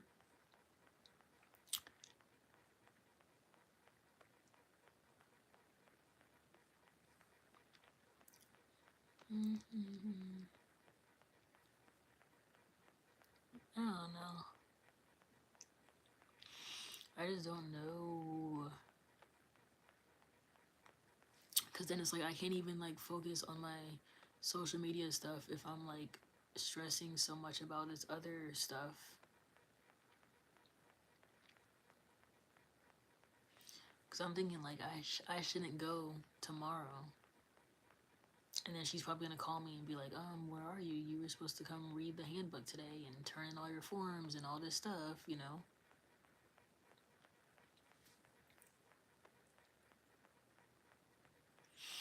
Mm-hmm.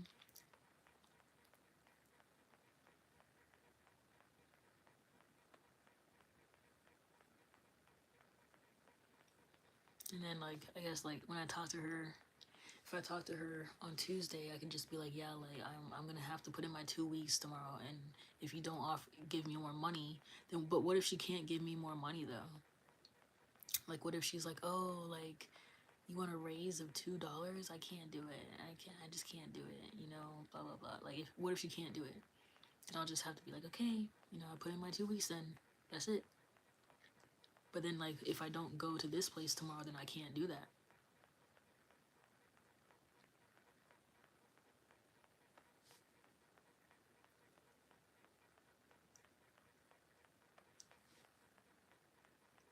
Because what if she knows that I'm bluffing?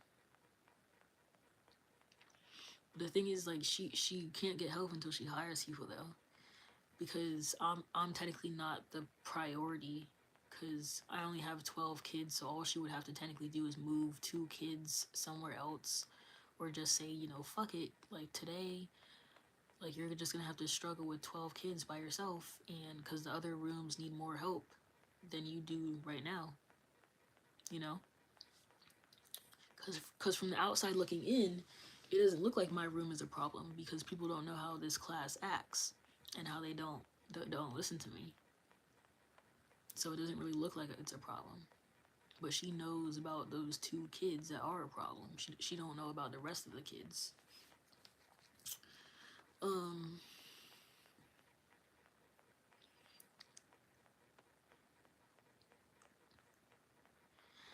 Even $1 is not enough, because like even $2, she wouldn't pay an assistant $2. She would just have to just promote me to teacher at that point. And then I didn't want to be teacher because then you have to do the lesson plans. But at the new daycare, you don't have to do lesson plans. You apparently they do the lesson plans for you, and then I guess you just have to do what's on the paper. That's like the only good thing about the new place, because she was willing to hire me for a teacher, but I'm like, I don't even have any like teacher credentials. But she was like, oh, what position do you want? Do you want like an assistant position, or like we have 2 teacher positions open? And she said the teacher positions start at like $18 an hour. So technically I could have made the jump from like 14 to 18, and that would have been a difference in my paycheck.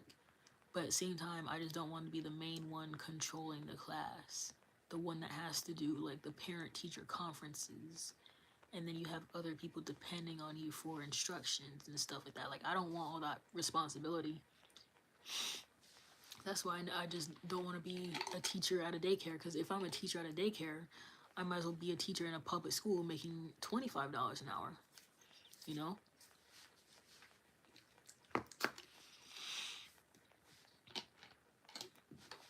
So, but it was funny because I didn't tell you, but the little boy, the one who has a problem, and who's always like, Miss Tia, Miss Tia, Miss Tia, the one who's not on the 5-year-old mental level.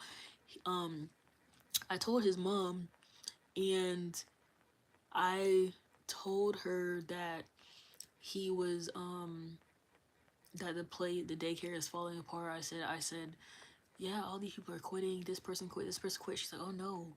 I told her, I'm like, yeah, my teacher, her last day is today. I'm about to leave soon. I don't know what. And she was like freaking out because obviously, like, I work best with her son. Like, I know how he works now.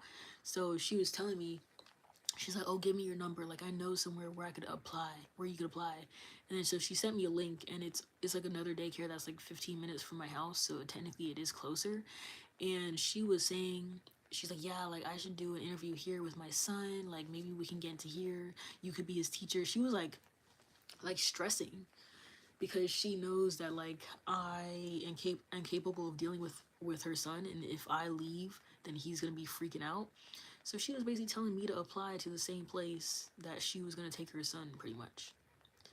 And but in reality, I'm trying to get away from her son because he gives me a fucking migraine. Um, but yeah, yeah, they do like me there because in at my current workplace, I feel like everybody, all the employees like me. Like this is like the first time where like all the employees do like me, and technically they're all younger than me too. Because we even have these two women. They're like in their 40s, 30s, 40s. They're like white women, and I know they're Trump supporters, but they still like me too. They're like the chill Trump supporters, where like you can tell that they voted for Trump, but they don't like say that type of stuff out loud because you know how you're not supposed to talk about politics at work and stuff. So they like me too, and I really don't have a problem with them, even though like I know they're Trump supporters. But at the same time, I feel like, what if she can't hire more people within this 2 months time span from November to December? Because I did see her do two interviews, and they were signing the paperwork and everything, but it's still gonna take them 2 weeks to start. But then what if they quit by December? What if they quit in January? They were gonna be fucked all over again, you know? And then the director, she has a director spot on Indeed, a director position, because she is technically not the main director for our location. She technically works at this other location. There's like three different locations in different cities, and she works. Her main spot is at the other location, but she has been at our location because our director just quit, right? So she's probably gonna be here for until we get another damn director. You know? Yeah, I know. So it's like,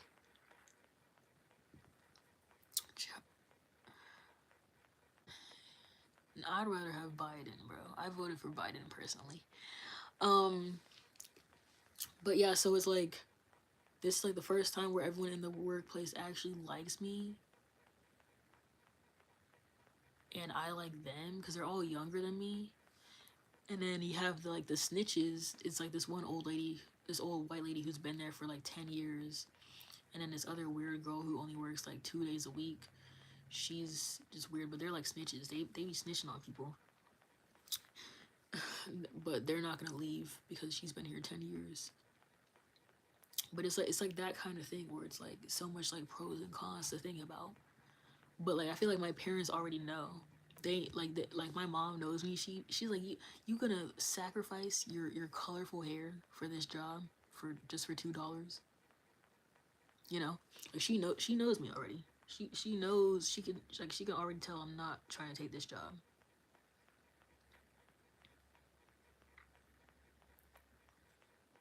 But the thing is, even if this was like a different energy, like if it was a workplace where it was like black people there, more diverse, and but then she was like, oh, no colored hair, then sure, I would take the job if it was more diverse, it was like more chill, stuff like that.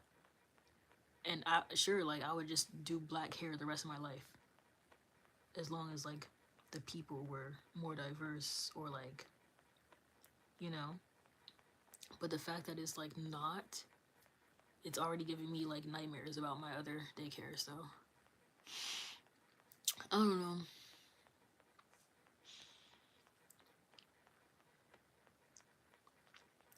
Exactly. That's what I'm saying. So I feel like I shouldn't even go tomorrow. I should just keep looking for different jobs. And then if they call me and they're like, "Oh, like you were supposed to come in on Monday and give us your paperwork. You were supposed to do this." If they call me, I should just be like, "Yeah, I had a family emergency. I need to put this on hold right now."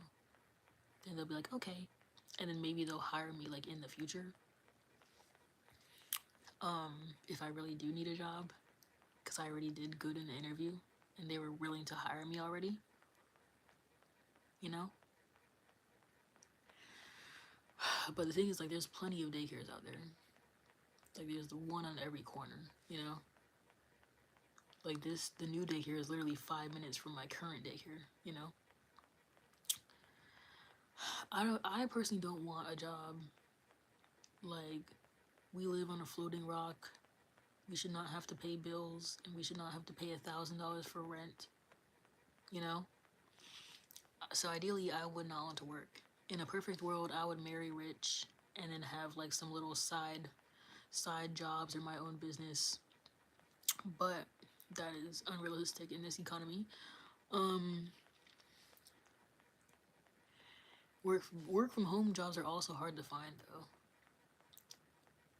Like some companies out there are like a scam and it's hard to get in, and then like I've seen some where they send you like a laptop and you do work on the laptop, I guess, but some of those are kind of weird. Or even like a call center, like I don't think I could be sitting down on my butt answering calls all day. I just don't know what I want to do for real. But I don't think I can take this job, even if it is $2 more. I don't think so.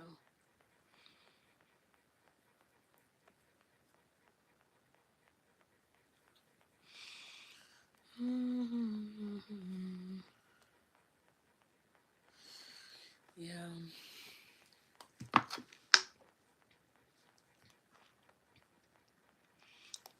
Because I was even looking at social media jobs for like, you know, companies, how they have like most places have like an Instagram account for their business and stuff like that.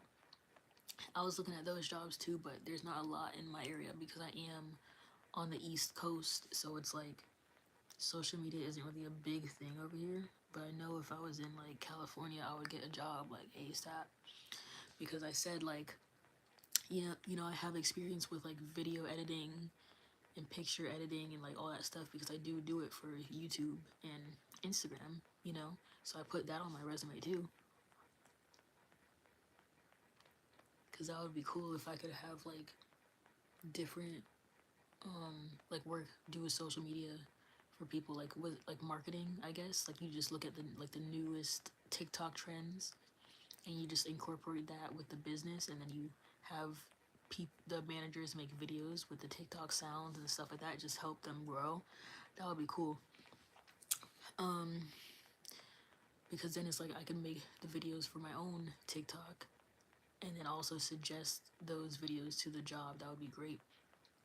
But there's just not a lot of opportunities for that. There's like, what is it? It's like opportunities. It was like for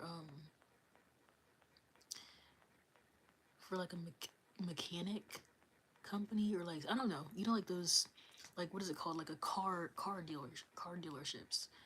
There was some open for that, but I'm like, social media for a car dealership. It doesn't make sense to me because I'm like, car dealership is only for people who are trying to buy like new family cars and stuff like that. You know, social media is not going to really affect people buying a car at a specific location, you know, because if you want to buy a car, you're already going in with the mindset like we got to buy a car. It doesn't matter where you buy it from. Yeah. But technically TikTok is low-key the same as Instagram. I mean, YouTube, because people stream on like Twitch and stuff like that, or like technically like this is streaming, like live streaming. But I would want to do like a gaming stream too, like playing games as well as going live. That would be cool. But I don't have time to sit around on games all day.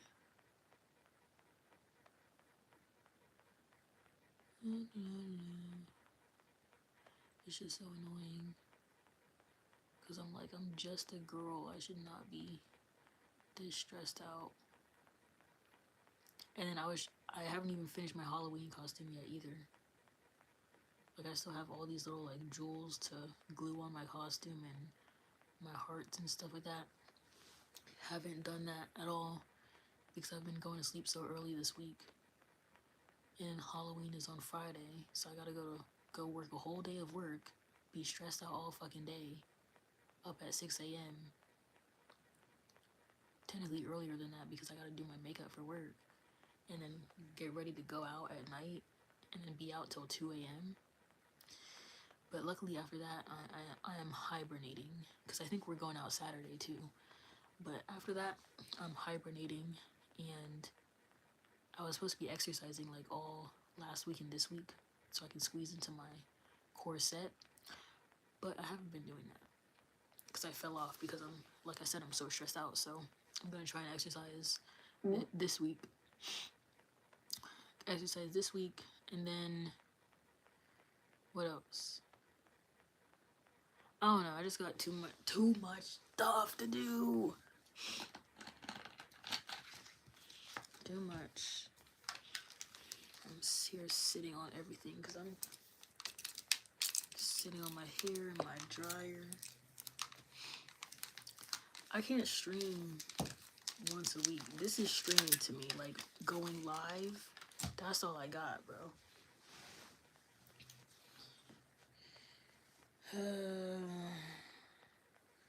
I gotta finish my hair. I don't know, cause I'm just thinking I shouldn't go tomorrow, and I'll just be like, yeah, you know, I can't. And then tomorrow, and then on Tuesday at work, it's gonna be stressful as hell, cause that's our field trip. So I'ma just tell her I need more money, or at least get rid of this one kid that I can't deal with. I can deal with the one that throws chairs. I can deal with the Indian boy, but with this one, he is too much. Please send him to another class. But it's gonna be hard because I have to like word everything properly and then tell her that I do have some jobs lined up, but like I really would like a raise if I'm gonna be dealing with that, or at least have these kids move out of my room until I can get another teacher in there to help me. But then the bad thing would be like, even like, what if I do get another teacher to help me, but then they don't listen to her either because she's probably like soft spoken like me, or they don't take her seriously either. Because then that would be worse too. If we have 2 teachers in there with 12 kids and we still can't handle the class, that's a bad thing. But at least I wouldn't be going crazy because at least I have another adult in there to be talking to me. Because you do start to lose your mind when you're only in there with kids. Because I was losing my mind because the one day I was in there by myself, I was just sitting there, like, sometimes like I'll play with the kids, but I was just sitting there like zoning out, and I'm like, damn, like, I'm really in here by myself. I really don't have anyone to talk to besides the kids.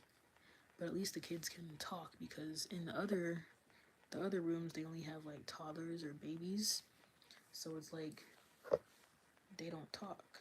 So then you'll really be going crazy.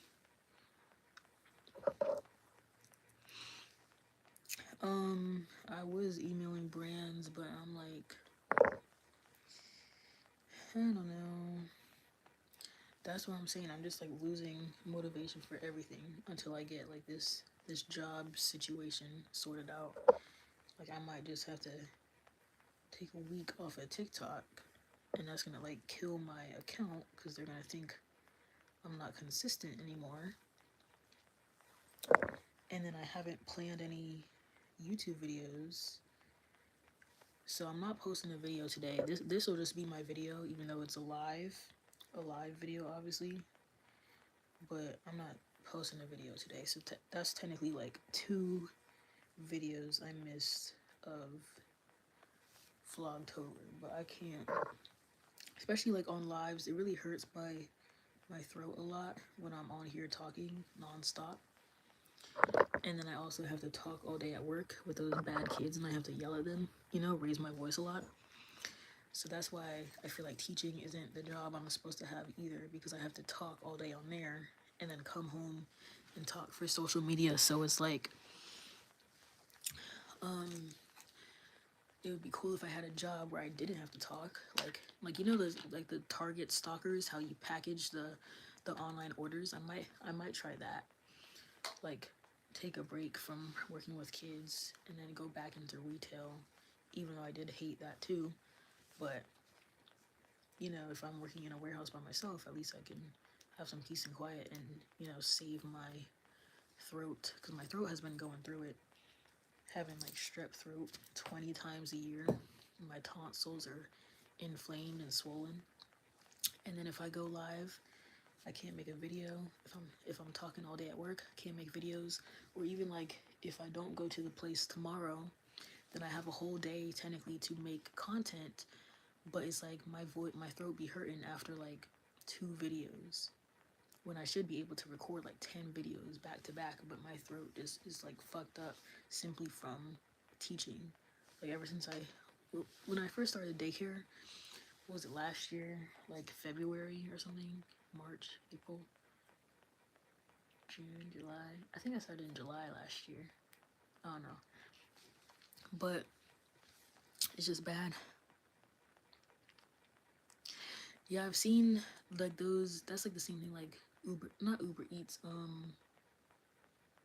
Uber, something, isn't it something for Uber? Uber, or like ordering stuff when people have orders, and you know, you go shopping for them and stuff in like the grocery stores. I've seen that before, but that also seems really stressful because you have to do it like within a certain time limit, I think, and then you have to like load all that stuff into your car, and then you're using like your gas. But then if the person cancels the order, then at least you get to keep all the food, you know? Like, yeah, Instacart and the other stuff. But I don't know if I'll be able to do that. I have like a fear of being like pulled into somebody's house and then they kidnap me forever and nobody knows. That's like my worst fear. And then you're also driving all day, and sure, I guess they probably pay for your gas, or you could write it off in your taxes, but like, I don't know if I want to do that. And then like DoorDash too, but I think in my area nobody really does. I mean, I guess people do DoorDash, but it's like not really common over here because everywhere over here is like drivable really fast.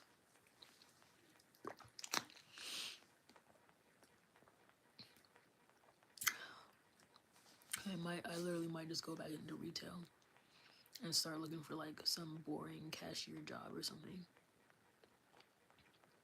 Because at least when I was a cashier, at least there are like dead zones. Like obviously like they hire for the holidays, and the holidays is like the worst part of being in retail. But then after that, it dies down like January to yeah, basically like the January to like any other part of the year is good, because then you have like dead zones, and at least in retail you get to work the full 8 hours. They don't send you home early and stuff like that. So at least you're getting like a full 8 hours of pay. And even when I was a cashier, I had time to like I wasn't talking all the time, you're mostly just scanning stuff. So it's like at least I had time to come home and make my videos. Like I wasn't really tired from work when I was working in retail. Literally the only time I was tired was when it was like Mother's Day or like Black Friday was the worst because I was running around the store, stuff like that. But any other time of the year I was fine, you know. And like retail is like, it's just annoying because you have like the occasional old person yelling in your face, and then you have to learn how to use the cash register. You have to learn the stuff in the store. But like retail is also like something new every day, whereas like teaching, being in a classroom, you're kind of like on the same schedule every day, like the same students, same activities, you know. Bartending is way too social. I'm not an extrovert, and obviously you have to work for your tips, and you know be flirting with men and stuff to get extra tips. Like you know, that's why I haven't gone into waitressing, because when I ask people, I'm like, oh, like what's the fast way to make money? They're like, oh, go into waitressing, and I just think about like balancing a tray of food and how I would drop it on people and drop their drinks. And it's like, yes, I think I could do anything. Like, you know, you're like, oh, you should always, you know, put your mind to anything. You can always accomplish anything. But I feel like waitressing is one thing I couldn't do, because it involves like a talent of balancing the food, balancing the drinks, remembering what tables the food goes to, and then communicating with the chefs in the back to get your food ready. And then also requires the social aspect where you have to, you know, interact with people. You have to explain the the the dish of the day, the special meal of the day. You have to explain stuff on the menu. You know, you have to remember what they got, like who got what food and who got what drink, and like so it's like physical and it's like social as well. So I feel like that would be kind of hard for me to do both at the same time. Like I can pretend to be fake when I was a cashier and I'm like, oh hi, how are you? You know, like even though I really don't give a fuck, right? We all gotta pretend. But like waitressing, you have to constantly like check on them. Like, oh, are you guys doing okay? Yeah, okay. You need any more water or anything? Yeah, okay. You know, you have to just like consistently do it, right? And then you have to do it to like multiple tables at the same time. Um, I feel like the only instance where I could do it was is maybe like working like straight at like a white tablecloth restaurant.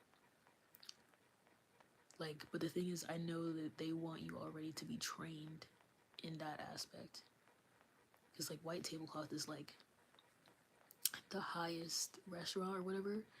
So if you could start working at like Arby's, no, not Chili's, and then Olive Garden, and then you know fancy place, and then you get to the white tablecloth, then like that's good, because at least you have experience already when you get to the fancy tablecloth one. At least you know how to balance the tray, and you're capable of like remembering tables and stuff like that. But I would want to start at the fancy restaurant and then go to a white tablecloth. Like I would just want to start at the highest form possible and get trained there, so that I can skip all the rude customers at Chili's and like stuff like that, you know. Cause it is like quick money. Cause that's like whenever me and my family we go to expensive restaurants, our bill is like $200 for 4 people, and then the waitress is getting a $50 tip, and she basically made $50 in an hour, and then you have multiple tables, so it is a lot of money, right? But then there is like the thing about that is that there's like off seasons, because obviously like you're gonna get more tips like during holidays and stuff like that. But if you're working like a regular Tuesday, no one's going to Chili's on a regular Tuesday, you know, like certain things like that, you know. So it's like your money isn't always consistent, which is annoying. So that pretty much means that you have to save money from the holidays to balance out the money that you don't make in certain other times, you know.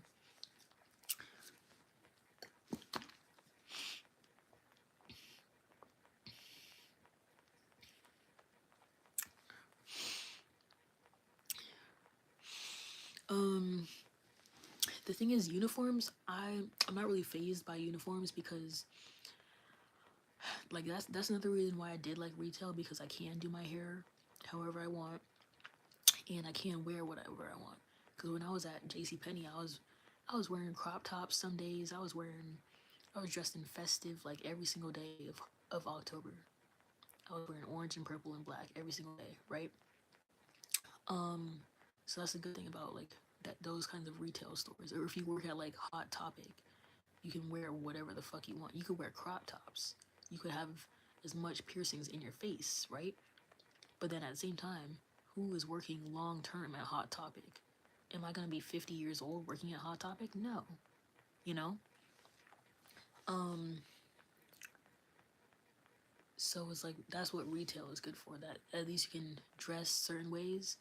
But then the thing about like daycares, these two daycares I've been in, they had dress code. Because the first one I had to wear like a little collared shirt and black pants or khakis, and now this daycare they have like T-shirts with the logo on it, and you can wear jeans.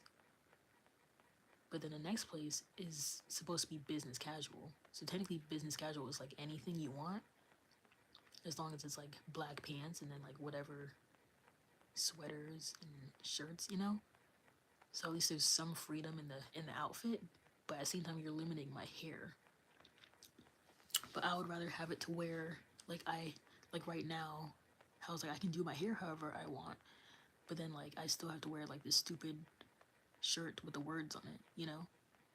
I would rather wear a uniform than have people police my hair.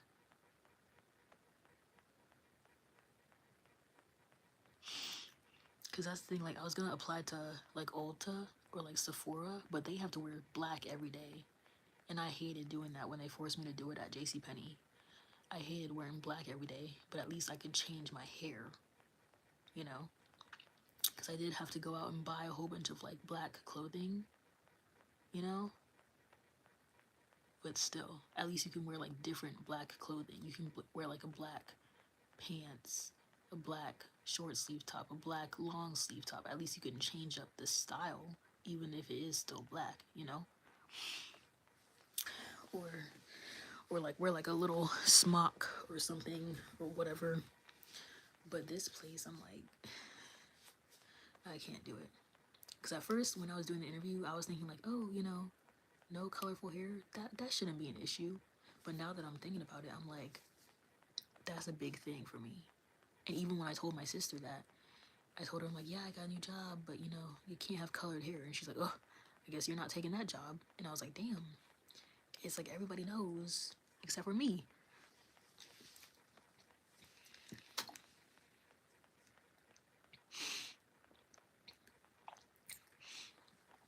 I mean, like, sometimes I understand, like, you gotta do what you gotta do, but it's like, I'm not one of those people where it's like, I don't wanna be a slave to a job.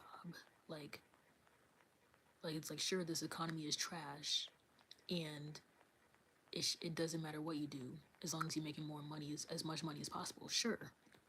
But I don't wanna be the type of person that's like, I'm gonna work any type of job, as long as it pays me $35 an hour, I'll do anything. I'll do anything. I just gotta pay my bills. That's all I wanna do, you know? Because obviously, like, money runs the world. When you become happy when you have money, because then you can just buy whatever you want, you know? Because money does buy happiness. But at the same time, it's like, I can't sacrifice, like, my own individuality for $2. But like I said, if it was $5, then sure, I could do black or brown hair for the rest of my life. I could. For $5, sure. But like I said, but also in reality, it wouldn't be the rest of my life because I would still be looking for another job because I'm quick to switch a job, you know?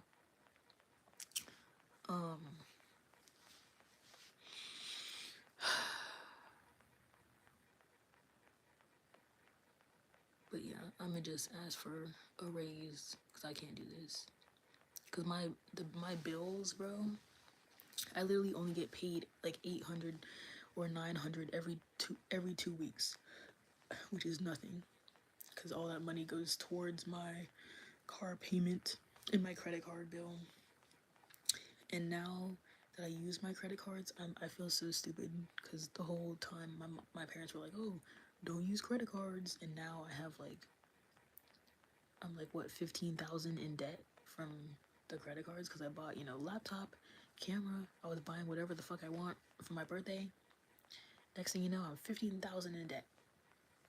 Because I think there was already like $3,000 on there, but from I don't know what, but yeah, 15,000 on there, 20,000 in student loans, I think. 8,000 for the car. So yeah, it's like I'm basically gonna be in debt. Oh, look at that! They just took some more money from me, $27 off Klarna. But I'm basically gonna be in debt my whole life. So at this point, does it matter what job I have? Does it? You know, like I might as well be able to do my colored hair. We're all gonna die soon anyway. That's what it's looking like.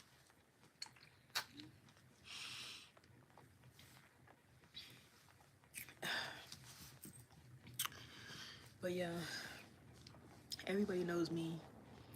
They know I'm not going for that. So I might just have to tell my parents and be like, yeah, actually, I'm not doing it. I don't know.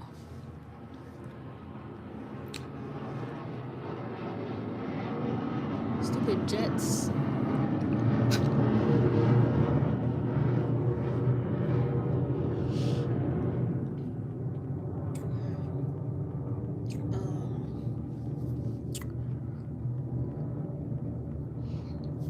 But the only thing I don't know what to do is what if I'm bluffing to her and I tell her, I'm like, yeah, I'm gonna have to put my 2 weeks in if you can't, fix the issue. Either move those kids, the 2 kids that don't listen to me, or hire somebody, put them in my room ASAP, or raise my pay and then make me the teacher. Raise my pay. And then what if she's like, oh, I can't do that. You just go ahead and put your 2 weeks in. I don't give a fuck. What if she says that? Then I'm like, damn, I can't put in my 2 weeks because I don't have another job. And I'm not about to just be unemployed because then I can't pay my bills. So, yeah, I just hope I get the raise.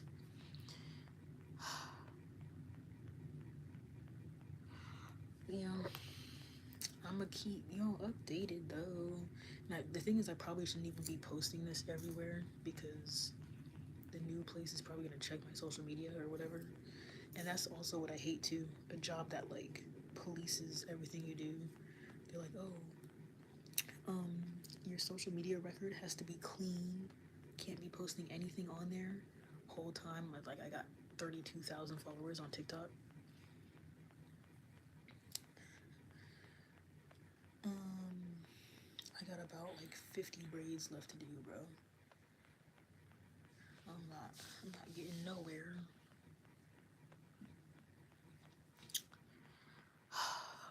But yeah, I'm gonna keep you updated about what happens. I'm gonna just have to bluff, and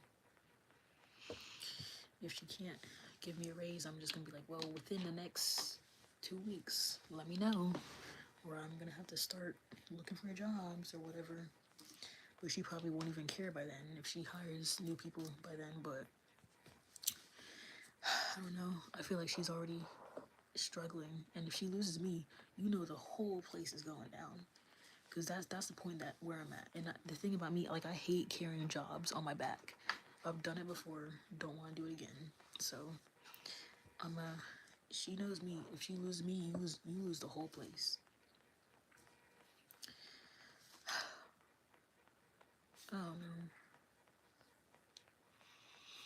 So I guess I'm not going there tomorrow. And I could just throw those forms away then.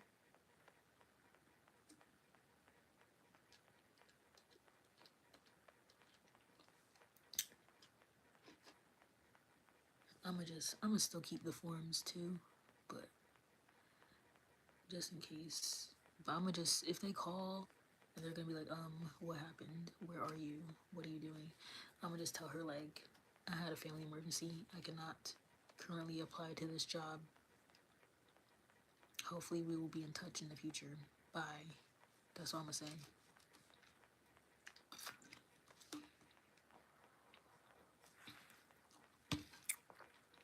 I gotta charge my phone. I'm at 20%.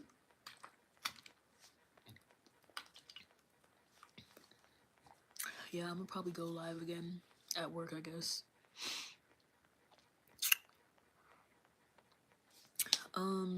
Well, the thing is, like, for the new job, I have to go in person to read their handbook.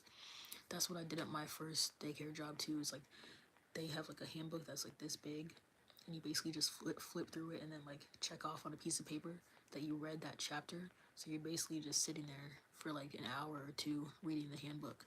And obviously, like most people are not reading that shit; they're just skimming through it. So, but that's pretty much what it was for, and to turn in the paperwork tomorrow as well. Because tomorrow's my only off day. That's the thing. Because the lady, the director there, she only works until 3 o'clock, I guess. So she was saying like, oh, like, is there a day that you can come in and read the handbook? And I told her Monday. So when I don't show up tomorrow, she's gonna be like, where the fuck is that girl that I just hired? You know. Um.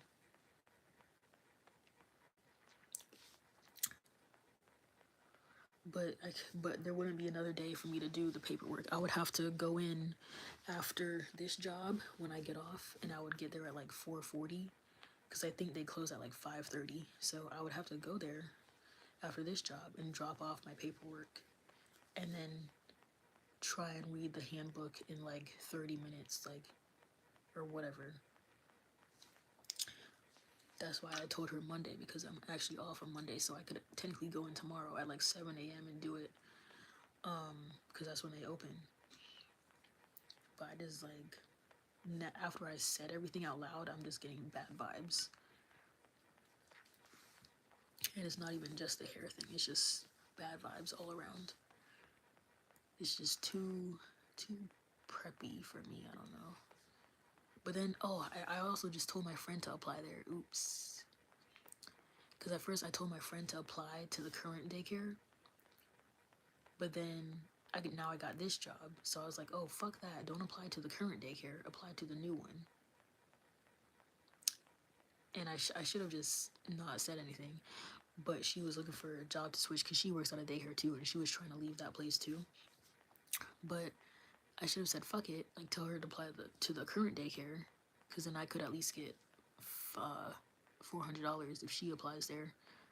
But I just didn't want to put her in that mess, because I know I'm going to leave there eventually, you know?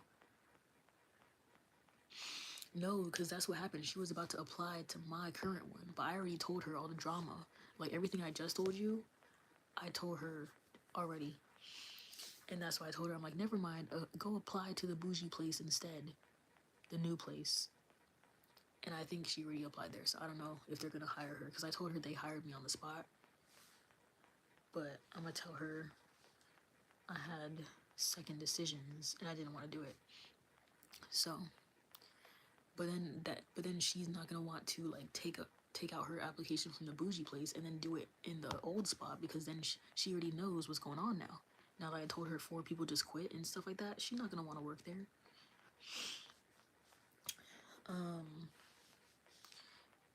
But and then I would also feel bad dragging her into that too, because if she did get hired and if she became my assistant, that would be cool.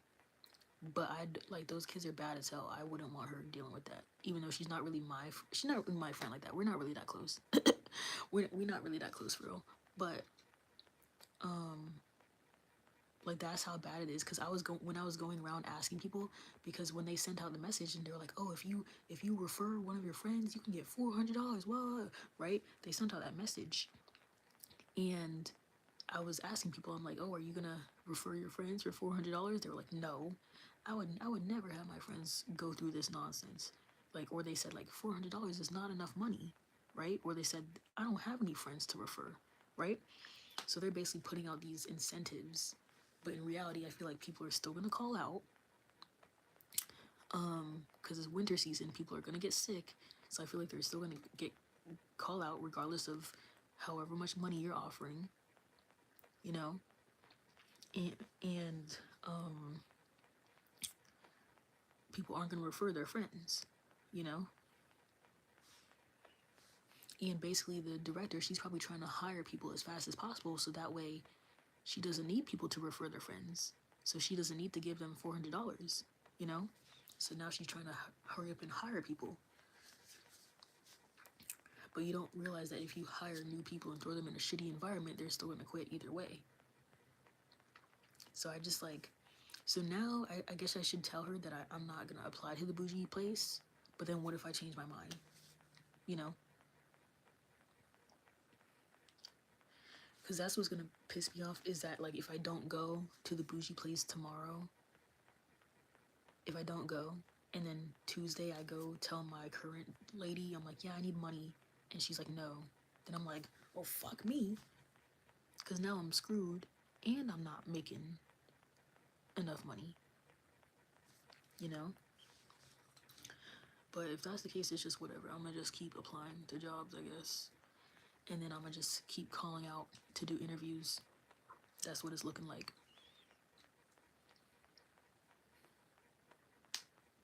Because even if I don't call out until all the way until Christmas, it's only like 2 months.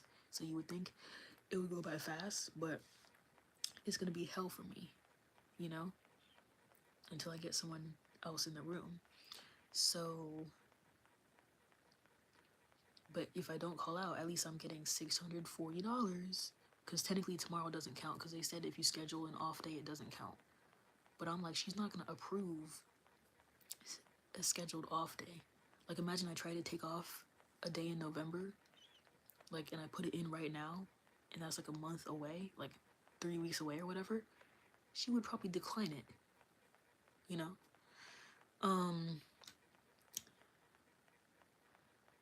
So it's like, at least if I stay, I get a bonus. But at the same time, that bonus would literally just all go to my car payment, I guess. Because I don't know what I should pay off first, my credit cards or my car payment. Because, you know, the credit cards are like,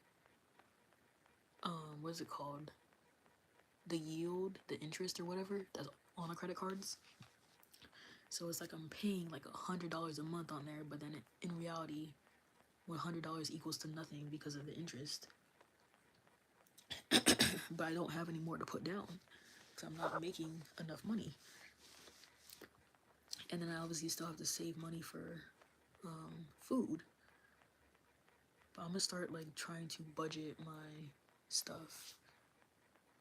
But the thing is, I can't just use my whole paycheck that fast.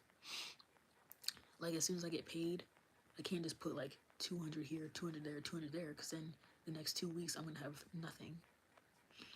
You know, I got $400 in my account right now. But I'm gonna try and pay off at least one of my credit cards. The one that's at like $7,000. I don't even know where it is. I gotta cut it up so I don't use it again. But I need to pay that off.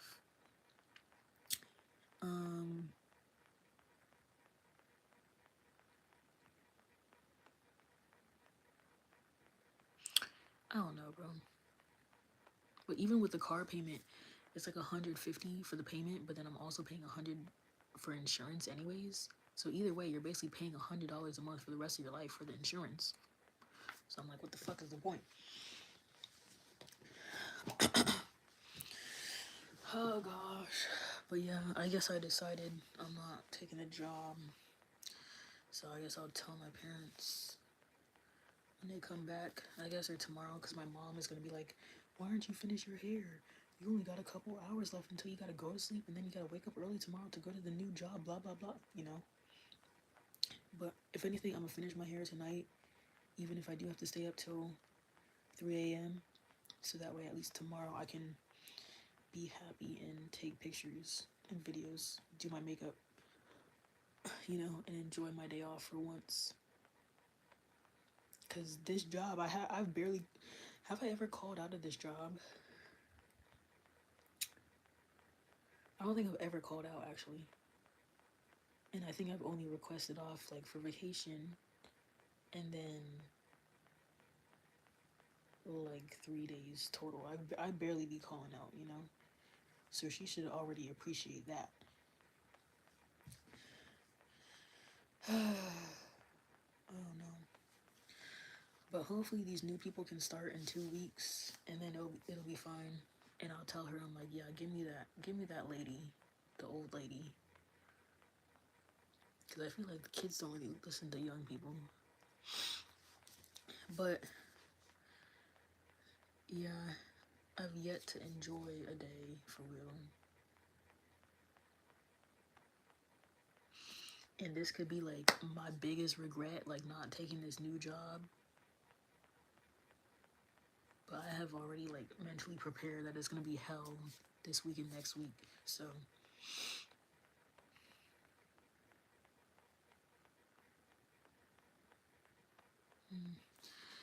I don't know. Hopefully it'll pay off.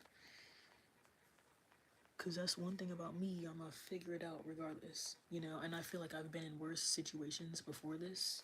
Like I've literally gotten fired from like 2 jobs now, and I found another job. So it's like I'm low key. I'm not stressing. I just wish it would get easier. I mean, I am stressing technically, but like technically I've been through worse, you know. And I feel like as I get older, I'm doing like a better job figuring stuff out, I guess. Um, why does it say I have 2 people watching me? I don't know, but as I get older, I'm like doing better figuring stuff out. Cause that's what I keep reminding myself. Like I have depression, and it's like every day is low key a bad day. But I've been through worse. I have definitely been through worse. Like I used to think like high school, taking a fucking AP government test was gonna be the end of my life. You know.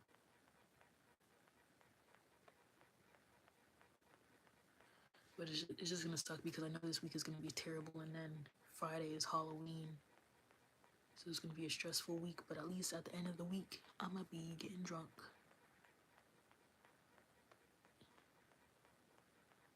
But maybe I'll just do maybe I can do my Halloween costume tomorrow, cause I'll have time, and I'll be home alone.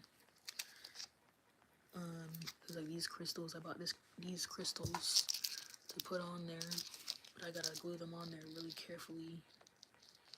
Get like a small brush to put them on. But like I'm done, and I'm also gonna make sure I put my phone on do not disturb tonight. So, cause I know she's gonna be calling me 500 times at 6 a.m. I already know that. Like, oh, can you like come in early? Can you come in early? Blah blah blah. Next thing you know, I'm working 6 to 6. No, thank you. But I was about to say I wouldn't mind working 6 to 6, but like I can't get up that early.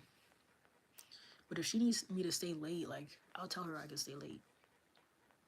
Because at this point, like I get off at 4:30, but now it's to the point where it don't even make a difference. Like I've never closed a daycare before though, because I've always left before that, even like leaving at 5:30, but they close at 6. But I'm like, whatever, I'll do whatever the fuck you want, because it's just extra money for me, right? So that's the mindset I'm getting into. Like, but I already feel like she's gonna change our times at the meeting anyways, because my time will probably stay the same, or she'll probably change me from like 7 to 4 or something. Actually, what's she gonna do? Because the first kid gets there at like 6:05 a.m. No one's gonna be there. So if she has to change me from like 6:30 to 6:30 to 3:30 would be cool. Like working early, or 6 to 3. You know, maybe that's what needs to happen. Maybe just change my fucking schedule. Because I'm realizing like when I get there at 7:30, there's already like 5 kids there. But if I have to clock in at 6 o'clock, there's only like one kid there for like a whole hour. So at least like I only have 1 hour with one kid, right? And then if I get off at 3, that's like right after nap time. So I don't even have to do that much. I don't have to take them outside in the afternoon. Don't have to talk to parents when they pick them up. Maybe that's what needs to happen.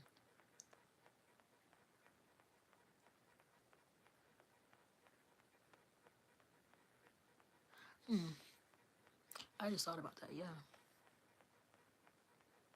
But at the same time, I would still need you to increase my pay, though. Maybe I could tell her that. Maybe like change my shift and increase my pay.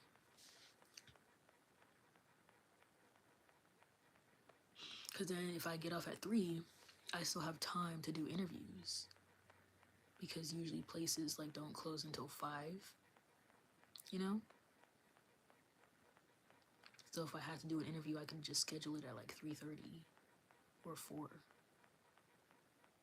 And then it's, doctor's appointments and stuff and dentist,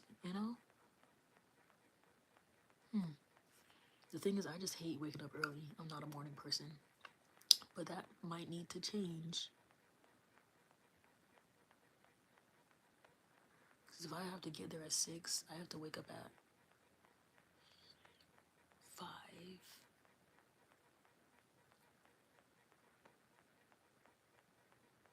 Wow. I've never worked an opening shift either. I'm always coming in like in the middle of the day. Maybe.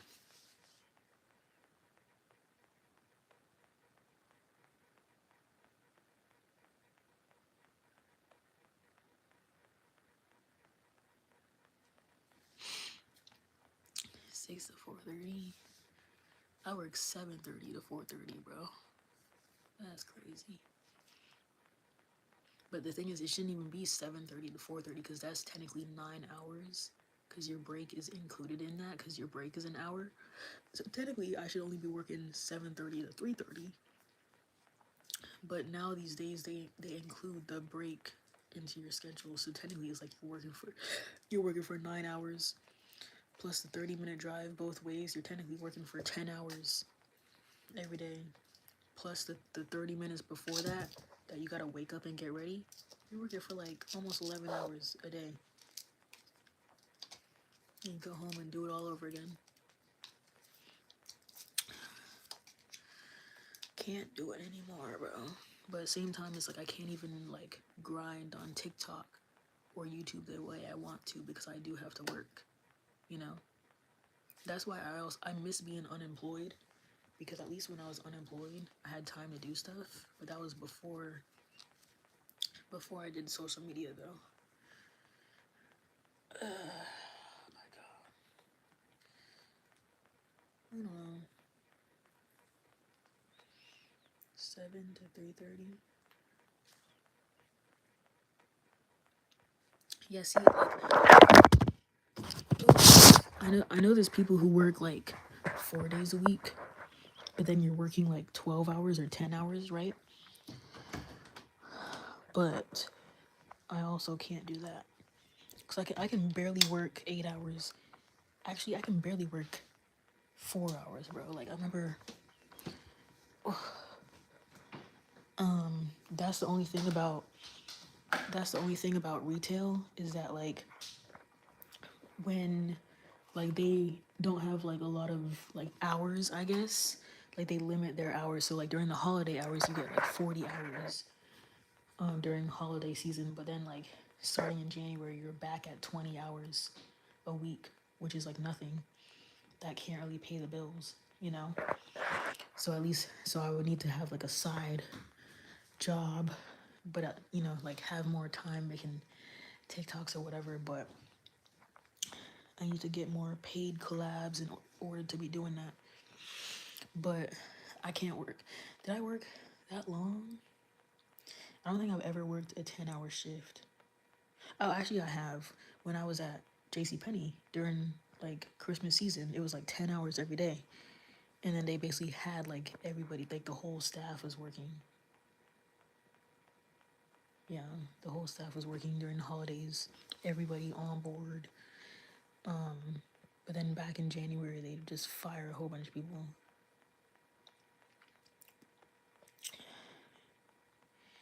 But I might just have to like just save hella money starting now.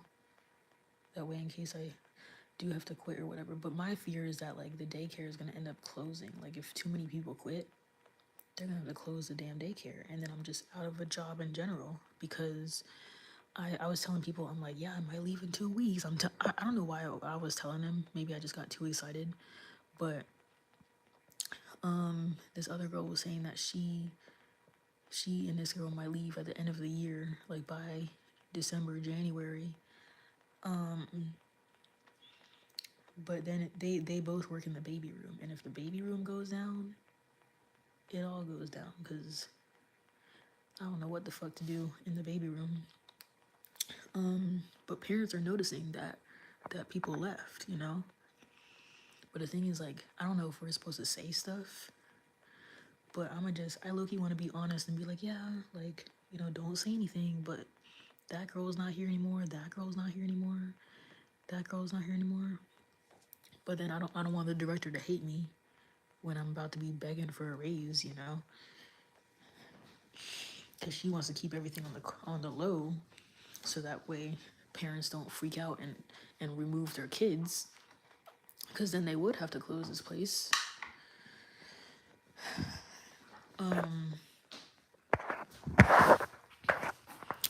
But yeah, it would have to go down because we physically don't have enough teachers to have the kids in the daycare. And the thing is, I don't know why she did a tour the other day because I had to go to the baby room the past week, and she did a tour, and she was basically showing these parents the baby room, and she's like, oh yeah, these are the people in here, blah blah blah. And then all I did was like look and smile because I'm like, I'm not in the baby room. Why did you say that for? But she was doing a tour, so I'm like, why are you doing a tour trying to bring new parents in the daycare when we don't even have enough teachers? You know? But pretty much everyone is trying to leave by January. Like most people. So I'm like, damn, what the fuck? That's why this could be a big issue, like a big regret if I don't take this job, but you know, but I have to do what I have to do. And if she doesn't give me a raise or doesn't want to do anything, not improve anything, then I'ma just have to be like, oh well, then I'm not teaching the kids anything then if you don't want to raise my money. Because that's what she did to another girl. Like this, she fired the teacher, and then the girl was the assistant by herself with those badass kids, and she had like 9 kids, and she cannot handle that because there's one bad kid that's ruining the class, and she couldn't handle it. But she wasn't getting paid extra when she was in there by herself because she never said anything about it, and she was by herself for like a whole month.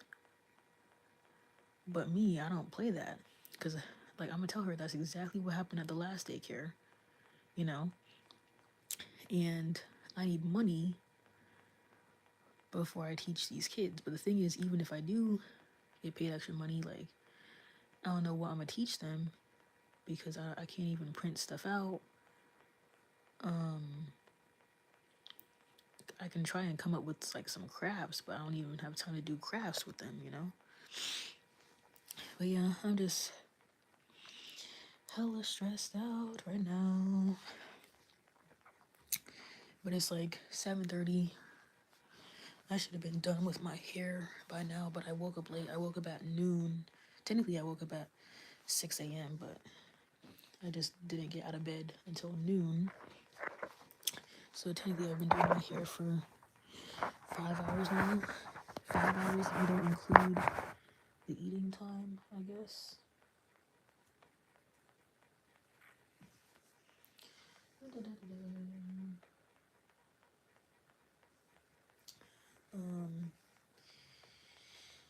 This is about to take me 5 more hours, but I'm not going to sleep until I finish.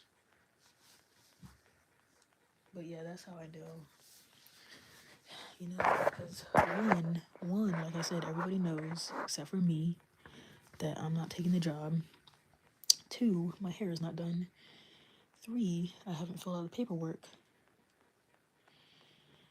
But yeah, maybe that.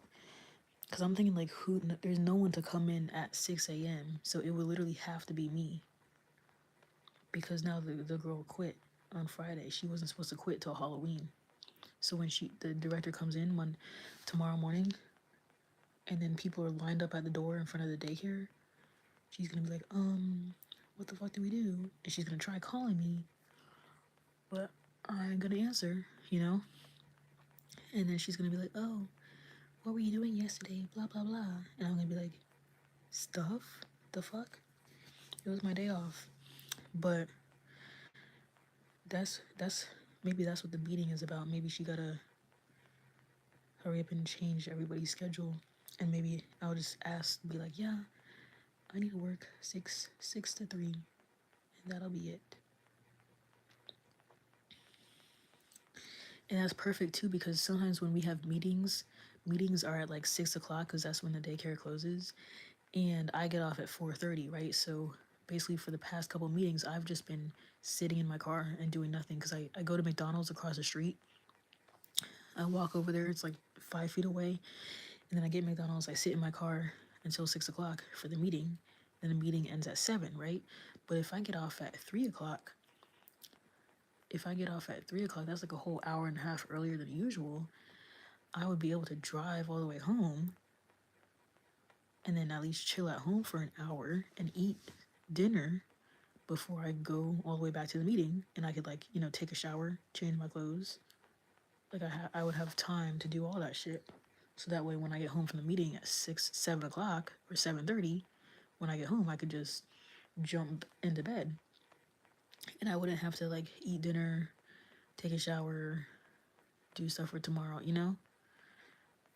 So why is 6 to 3 is low-key sounding good, but I already know I'm gonna be pissed waking up at 5 a.m.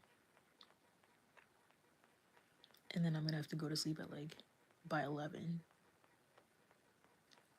You know, I don't know. I'm like stressed. Mm-hmm. Oh, and then the girl, my other daughter that I had from the last daycare, her mom wants me to tutor her again, because I guess she's learning nothing at the new school she's going to for kindergarten right now. So I told her mom, like, I could do it not this weekend because I'm doing my hair, not next weekend because, you know, Saturday we're going out again for Halloween. So I told her I could start in November to tutor her, and she pays me like $65 an hour. So that's at least like some extra money right there every weekend. So that'll be cool. I can see my little friend again. I got so much pictures with my besties over here. See all my little children. Yeah, I don't know.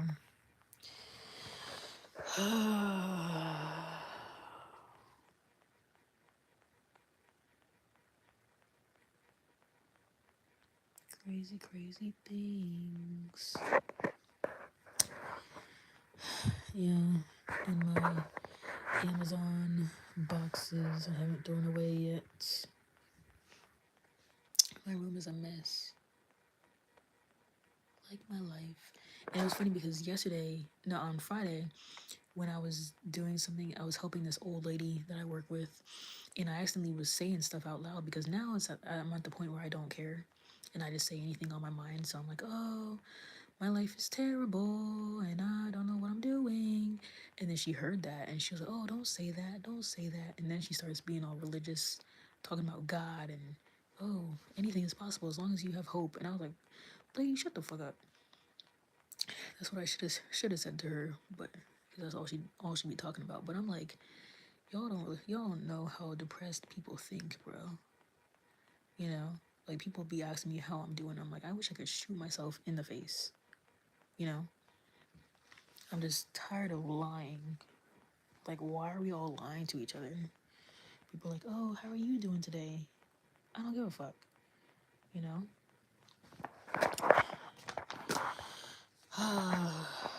But yeah, that's another thing about going back into retail. I would have to be fake again.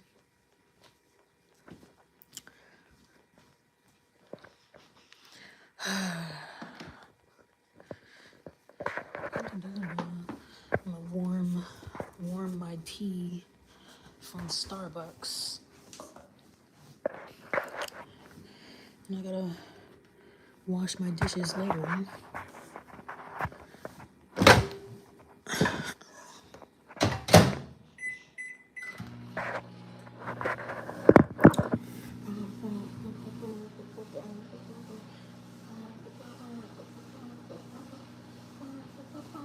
You see this? Like, literally half of my hair not done, bro. And I already know knowing me is gonna take 5 hours to finish.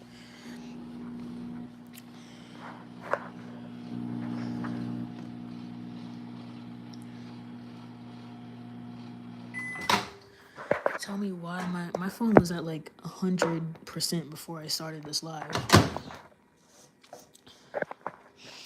And then I think there was someone that told me they were like, lives should be like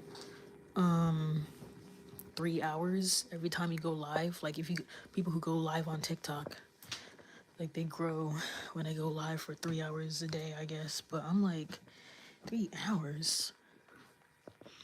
That's so fucking long. But I don't like how YouTube on here doesn't tell me the amount of hours, because right now it says 196 minutes, I guess. Oops, it says 196 minutes, and I'm like, I don't know how long that is. And put the hours on there.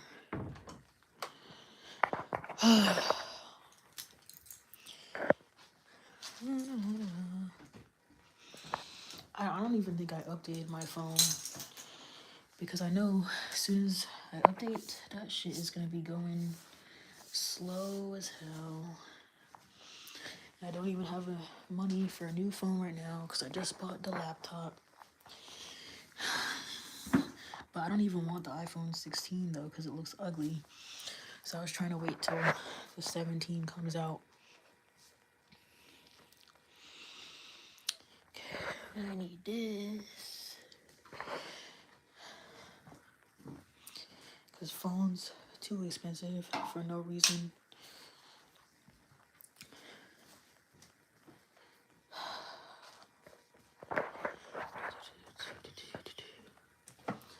I was also going to try selling some stuff on that clothing website, but I'm like, I used to do that before, but it's like you gotta pay for the shipping or whatever, then I gotta keep going to the post office. And I didn't really try to do that.